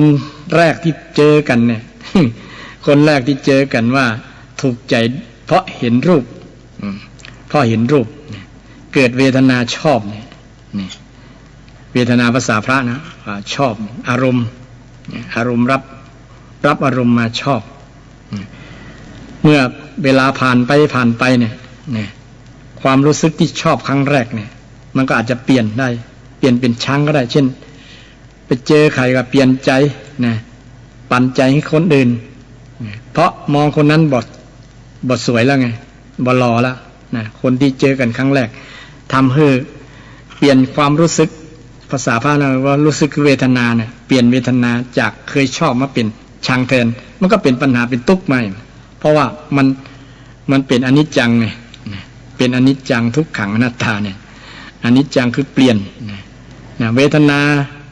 คนก็เปลี่ยนมันเป็นอนิจจังเวทนาอนิจจาพุทธเจ้าได้สอนไว้ความชอบความเฉยความชังมันเปลี่ยนได้มันเปลี่ยนแปลงตลอดจิตใจเขาก็เปลี่ยนตลอดญาติโยมที่ เราเป็นทุกข์กับมันเพราะไม่ต้องการให้มันเปลี่ยนเช่นบ่ต้องการให้คนที่เขาฮักคนที่เขาชอบคนที่บอกเขาว่าสวยว่าหล่อเปลี่ยนไปชอบคนอื่นแทนเนี่ยมันก็เป็นทุกข์เขาเพราะเขาไปยึดมั่นในความเวทนาที่เขามีต่อเขาเวทนาคือความชอบความชังนี่แหละเขาอาจจะเปลี่ยนจากชอบมาชังมาไม่ชอบหรือว่าเฉยๆก็แล้วแต่นะมันเปลี่ยนอารมณ์มาเป็นอารมณ์อื่นได้นี่ใจมันไปยึดในส่วนที่อยากจะให้มันเป็นนิรันดร์เนี่ยเป็นความมั่นคงอย่างเดิมเนี่ยมันเลยเป็นความทุกข์ไงตรงวันนี้ปัญหาสังคมปัญหาครอบครัวเนี่ยอยากจะให้คนที่เฮาอยู่ด้วยเนี่ยมันบ่เปลี่ยนแปลงเนี่ยมันเป็นฝืนธรรมชาติ มันฝืนธรรมชาติเพราะว่าจิตใจมันเปลี่ยนอยู่แล้วทีนี้เขาจะยอมรับกับความเปลี่ยนแปลงได้จะได้นะต้องมีท่าทีในส่วนนี้เพราะว่ามันเป็นธรรมชาติธรรมชาติจริงๆของคนมันเปลี่ยนที่บุคคลว่าใจยังเหมือนเดิมเนี่ยใจไม่เปลี่ยนแปลงเนี่ยอันนั้นเป็นขอว่าเป็นคุณธรรมมากกว่าเป็นความดีความดีก็คือคงทนอยู่เช่นความรักเมตตาเนี่ยแต่มันก็ยัง มีปริมาณเพิ่มหรือลดตามเหตุปัจจัยเช่นเดียวกันแต่ว่าความดีก็คือคงความดีมันยังทนอยู่ในความดีเหมือนเกลือเหมือนเกลือยังคงความเค็มอยู่เนี่ยนะความดีก็เช่นกันมีเมตตากรุณามุทิตาเนี่ยนะมันก็คงอยู่แต่ว่าใจของคนน่ะมันจะเสื่อมจากความดีหรือไปสู่ความเลวนะอันนี้แหละใจที่ความรู้สึกในส่วนของความรู้สึกนี่มันยังมีความเปลี่ยนแปลงได้อันนี้ญาติโยมถ้ามาตั้งใจฟังนี้เขาจะยากพอสมควร เพราะว่าเป็นภาษาธรรมะนะความเปลี่ยนแปลงที่ มันมีผลอนิจจังความเปลี่ยนแปลงมีผลที่คนไปยึดมั่นยึดมั่นในเวทนาในความรู้สึกความรู้สึกว่าชอบไม่ชอบสุขทุกข์อย่างมู้เนี่ยนะไปยึดว่ามันจะอยู่อย่างเก่าเนี่ยมันก็เลยเป็นทุกข์มันก็เลยเป็นทุกข์ยึดไปยึดยึดในขันธ์ห้าที่พระเจ้าได้สอนไว้สังขารา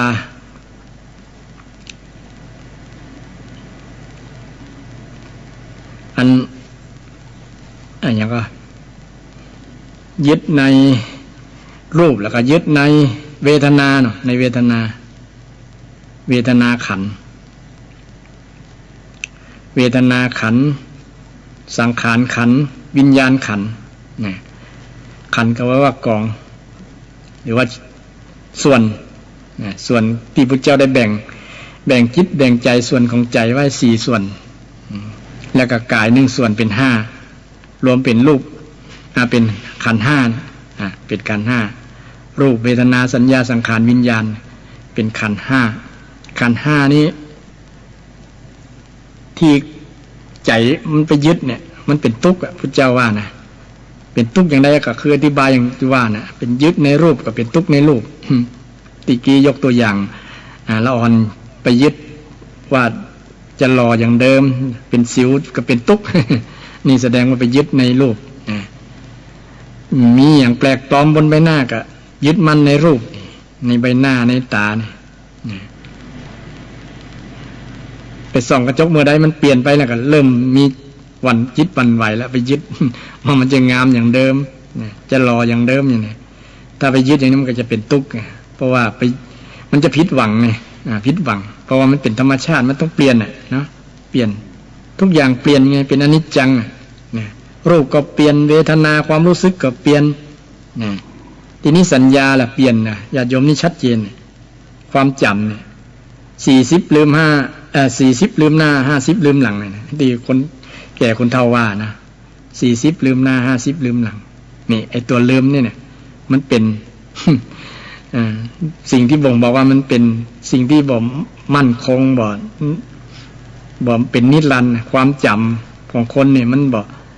จำได้บ่ตลอดเดี๋ยวก็ลืมบางครั้งอยากจะลืมอันนี้แต่ไปจำอันนี้อย่างประมาณนั้นมันเป็นอนิจจังมันบ่เที่ยงบ่แน่บ่นอนบึดลืมมันนั้นบึดลืมมันนี่ถ้าไปยึดว่ามันจะมั่นคงมันจะเป็นอย่างเดิมนี่สัญญาความจำว่ามันจะเป็นอย่างเดิมจำว่ามันจะเป็นจะยี่นี่แต่มันบ่เป็นมันบ่เป็นเพราะมันสืบเนื่องมาจากอนิจจังละนะอนิจจังมันทำให้เปลี่ยนนะอนิจจังมันเปลี่ยนเพราะมันทนมาได้ มันเปลี่ยนเพราะมันทนมาได้มันเป็นทุกข์เป็นทุกข์โดยสภาวะธรรมมันเปลี่ยนเพราะมันสภาพทนไม่ได้ต่อสภาพเดิมเป็นน้องมาเป็นทุกขังเลยนะมันจะสืบเนื่องกันระหว่างทุกขังอนิจจังเนี่ยมันจะเป็นผลสืบเนื่องกันให้มันหันชัดว่ารูปเวทนาสัญญาสังขารวิญญาณมันมีลักษณะ3ประการเนี่ยมันเกิดขึ้นกับขันธ์5จริงๆถ้าไปยึดว่ามันจะเที่ยงมั่นคงถาวรเป็นนิรันดร์ว่าจะเป็นสุขตลอดไปนี่ไปยึดอย่างนี้คนนั้นจะยึดผิดเพราะว่ามันเป็นธรรมชาติที่มันจะต้องเปลี่ยนต้องเป็น สภาพที่ทนต่อสภาพเดิมบ่ได้และเป็นสภาพที่หาตัวจริงบ่ได้เปิ้นของภาษาพระว่าเป็นอนัตตาเนี่ยนะเป็นอนัตตาฉะนั้นธรรมะที่เกิดกับธรรมชาติที่เกิดกับขันธ์ห้าเนี่ยมันเป็นธรรมชาติแบบนี้นะมันเป็นไปแบบนี้นะเป็นอนิจจังทุกขังอนัตตาสภาพจิตใจมันเป็นอย่างนั้นสภาพรูปธรรมนามธรรมขันธ์ห้าเนี่ยขันธ์ห้ามันเป็นสิ่งที่ไปยึดบ่ได้ว่าจะให้มันเที่ยงแท้แน่นอนเป็นนิจจังเป็นนิรันดร์เป็นอมตะนี่นะเป็นสุขตลอดไปนี่บ่มีทุกข์เจือปนเลยนี่แล้วก็บังคับได้นี่อยู่ในอำนาจเลยบ่มีเลยญาติโยมมันฝืนต่อธรรมชาติมันเป็นจ้านธรรมชาติของขันธ์ห้าเนี่ยมันเป็นจ้านถ้าไปยึดเนี่ยเป็นทุกข์ทันทีนี่เป็นทุกข์ทันทีฉะนั้นทุกสิ่งในขันธ์ห้ายึดบ่ได้เลยนะยึดบ่ได้ว่ามันจะเป็นสุขตลอดอย่า มันจะเป็นนิรันดร์อมตะตลอดนะแล้วก็อยู่ในความควบคุมบังคับเฮาบังคับได้ตลอด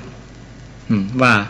อย่าเปลี่ยนแปลงเด้อนะเป็นหนุ่มเป็นสาวตลอดอยู่กับเฮาตลอดนะอย่าเป็นไข้เด้ออย่าเป็นโควิดนะอย่าเป็นอันนั้นอันนี้เนี่ยบังคับบ่ได้นะบังคับบ่ได้แ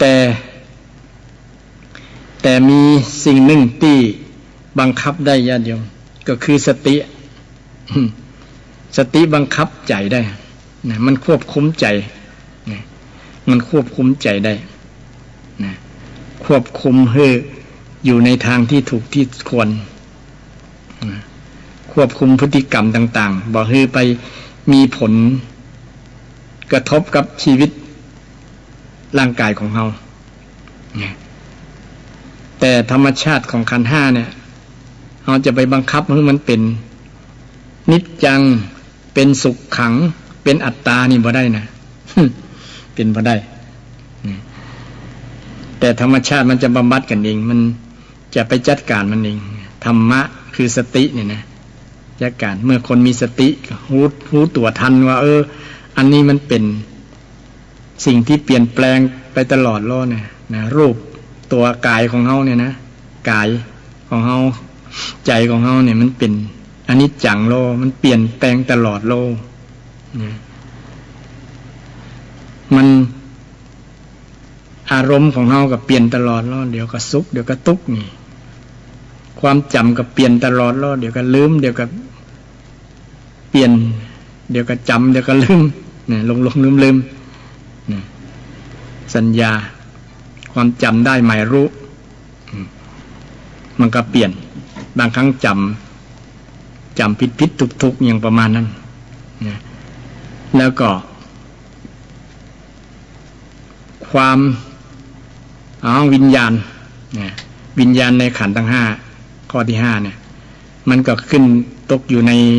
กฎของไตรลักษณ์เช่นเดียวกันก็เป็นอนิจจังทุกขังอนัตตาเช่นเดียวกันนะวิญญาณในที่นี้บ่ได้หมายถึงวิญญาณล่องหนนะลอยล่องไป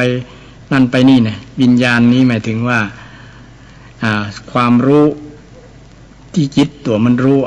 จิตที่จิตรู้จิตมันรู้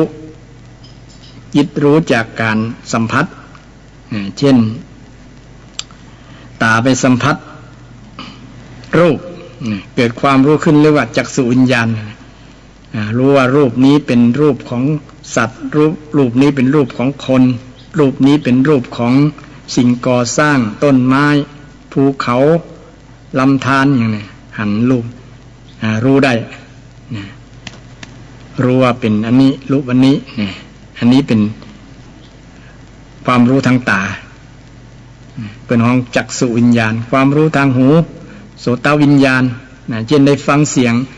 อย่างศรัทธาญาติโยมฟังเสียงอาตมาจำได้ว่าเสียงอาตมาเป็นยี่นะอูเมือง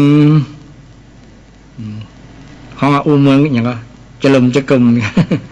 นะเพราะว่าเป็นคนอีสานจะศรัทธาญาติโยมฟังไปจับผิดไปตัวก็ได้นี่ก็จำเสียงได้อันนี้เสียงพระครูสันแล้วเนี่ยโอธรรมะคือศรัทธาญาติโยมฟังประจำวันพุธเนี่ยเนาะนี่ก็จำได้แล้วก็รู้เนี่ยมันสืบเนื่องกันนะจากสัญญาแล้วก็มาวิญญาณเมื่อจำเสียงเนี่ยจำตัวนั้นความจำนั้นเป็นสัญญาแล้วก็มารู้จำแล้วถึงรู้ว่านี่เสียงแบบเนี้ยนี่คือพระครูคือเสียงพระครูเสียงพระครูประภัตเป็นเจ้าอี้เนี่ยเสียงพระครูสันเป็นเจ้าอี้นี่แค่ฟังก็รู้ได้โดยส่วนของจิตใจเปิ้นฮ้องว่าโสตวิญญาณนะความรู้ทางจากการสัมผัสเสียงนะสัมผัสเสียงโสตวิญญาณคานวิญญาณจากจมูกสูดลมกลิ่นหอมกลิ่นเหม็นกลิ่นฉุนจะมีกลิ่นเข้าทางหูดังเฮาเนาะมันจะมีสัมผัสจากหูดังว่ามันจะหอมจะเหม็นจะฉุนจะชิวอย่างก็แล้วแต่ละนะจะสาบอย่างก็แล้วแต่ละนะมันก็จะเป็นส่วนที่วิญญาณในส่วนของคานวิญญาณเนี่ยรู้ว่ากลิ่นนั้นหอมกลิ่นนั้นเหม็นเนี่ยเช่นเราเคยสัมผัสบ่อยๆนะสัมผัสบ่อยๆจากกลิ่นนะเช่นเขาเผาฟางเผาเศษขยะนะบางครั้งไปเผาเศษที่มันมีมลภาวะทางอากาศนะแล้วเป็นอันตรายต่อสุขภาพร่างกายนะมันจะเข้ามาในจมูกในหูดังของเราแล้วก็ทำให้เมาหัววิงเวียนบ่ม่วนอกม่วนใจแล้วครับนี่อันนี้ประสาทการรับรู้จากทางจมูกก็จะรู้ได้ว่าอันนี้มันกลิ่นกลิ่นไฟไหม้อันนี้แล้วเนี่ยไฟไหม้ยางรถไฟไหม้อันอย่างที่มันเป็นมลภาวะทางพิษจำเป็นห้องว่าคานวิญญาณชิวหาวิญญาณเกี่ยวกับความรู้ทางลิ้นนะลิ้มรสจากอาหารจากการดื่มการกินนะดื่มน้ำก็ฮู้ว่าน้ำอันนี้น้ำบริสุทธิ์น้ำเครื่องดื่มต่างๆก็ฮู้นะดื่มน้ำเหล้าน้ำโคกน้ำอย่างเนี่ยก็ฮู้ได้การจะฮู้ได้ก็ด้วยใจนี่นะเป็นก็ว่าชิวหาวิญญาณสัมผัสรู้จากทางลิ้นนะถ้าบ่มีลิ้นเป็นเครื่องสื่อก็จะบ่ฮู้เช่นกันนะต้องอาศัยลิ้นเนี่ยเป็นตัวสื่อตัวสัมผัสสื่อแล้วก็ตัวใจบอกว่าอันนี้เป็นรสของอาหารนะรสเปรี้ยวหวานมันเค็มก็ฮู้ได้ฮู้ได้จิตก็จะบอกว่ามันเปรี้ยวหวานมันเค็มนี่วิญญาณในทัศนะทางพุทธศาสนาที่เกี่ยวกับอธิบายขันธ์ห้าญาติโยมนะวิญญาณทางลิ้นกายวิญญาณสัมผัสกายนะมือเขาไปยุบกำไปสัมผัสอันนั้นสัมผัสนี้นุ่มนวลแข็งกระด้างนะมันสากมันอย่างเขาจะสัมผัสได้ด้วยอาศัยมืออาศัยกายอาศัยเนื้อหนังสัมผัสกันนะจะฮู้นะการที่จะฮู้ได้ก็ต้องอาศัยกายนี่แหละไปสัมผัสนะเป็นอายตนะภายนอก สัมผัสกระทบแล้วเกิดมาผลสรุปที่อายตนะภายในคือจิตใจนะใจก็จะฮู้จากการที่กายมันสัมผัสกันนะสัมผัสกันว่านุ่มอ่อนแข็งกระด้างอันนี้เป็นส่วนที่กายไปสัมผัสแล้วเกิดความรู้แล้วว่ากายวิญญาณทางที่เกิดจากทางกายสัมผัสแล้วรู้ด้วยใจเนี่ยรู้ด้วยใจ มโนวิญญาณมโนวิญญาณก็คือรวมลงแล้วอยู่ที่มโนวิญญาณจิตมันคิดมันคิดปรุงแต่งขึ้นมาจากสังขารที่คิดแล้วสังขารที่เป็นขันธ์ที่สี่ตัวที่สี่เนาะสังขารรูปเวทนาสัญญาสังขารและกับวิญญาณไอ้สังขารปรุงคิดแล้วคิดจากอาศัยจากอาจารณะหลายๆอย่างมารวมกันหรือว่าแต่ละอย่างก็แล้วแต่เช่นตามันเห็นแล้วก็ทำให้จิตมันคิดมันปรุงคิดไปต่างๆนานาอย่างที่เขาพูดกันว่าเป็นมโนมโนก็คือจิตคิดจินตนาการอย่างโมเนี่ยนะคิดแล้วก็เกิดความรู้เกิดความรู้ชนิดหนึ่งความรู้จะเกิดจากการคิดการปรุงแต่งเกิดวิญญาณคือเกิดวิญญาณทางจิตใจมันคิดโดยเอารวมจากหลายๆอย่างมาคิดจากการดูการฟังการสัมผัสการริมรสการสูดกินอย่างต่างๆมารวมแล้วมาเอานำสิ่งเหล่านั้นประสบการณ์ที่สัมผัสมาสัมผัสกันมาอาจนะภายในอาจนะภายนอกสัมผัสกันเกิดความรู้ขึ้นเกิดความรู้ขึ้นทางจิตใจเรียกว่ามโนวิญญาณ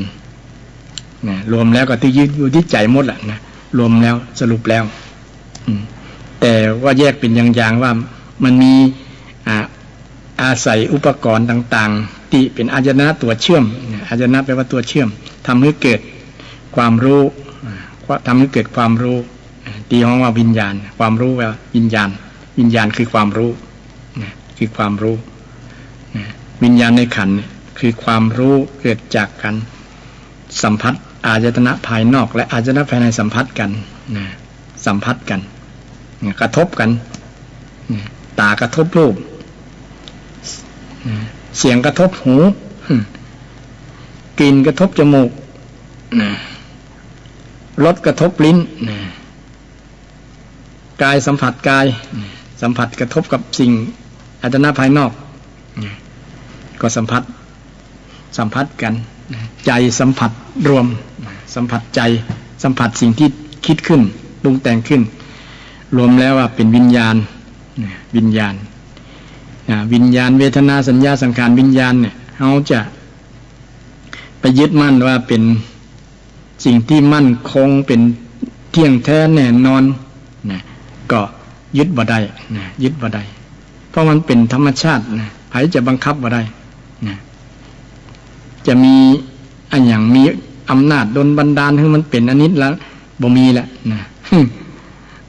บ่มีเพราะว่ามันเป็นธรรมชาติที่พระเจ้าได้ตรัสรู้ว่าทุกสิ่งทุกอย่างนะมันเป็นสิ่งที่ยึดมั่นบ่ได้ว่ามันจะเป็นสิ่งที่เที่ยงแน่แท้แน่นอนเป็นสุขอมตะเป็นนิรันดร์และเป็นตัวตนจริงๆที่อยู่ภายใต้อำนาจบังคับได้นี่บ่มีเลยเพราะว่ามันเป็นธรรมชาติแบบนั้นกับขันธ์ทั้งห้าถ้าไผไปยึดว่ามันจะเป็นอย่างอื่นนอกเหนือเนี่ยมันยึดผิดแล้วเป็นมิจฉาทิฏฐิพระเจ้าว่าเข้าใจผิดแล้วถ้าเข้าใจผิดมันก็เป็นทุกข์อยู่ลำไปทุกข์เพราะไปยึดว่ามันจะเป็นอย่างที่เราคิดอย่างที่เราคิดฉะนั้นการที่จะหลุดพ้นจากความทุกข์ได้อย่างหนึ่งที่พระเจ้าได้สอนไว้ก็คือให้หลุดพ้นจาก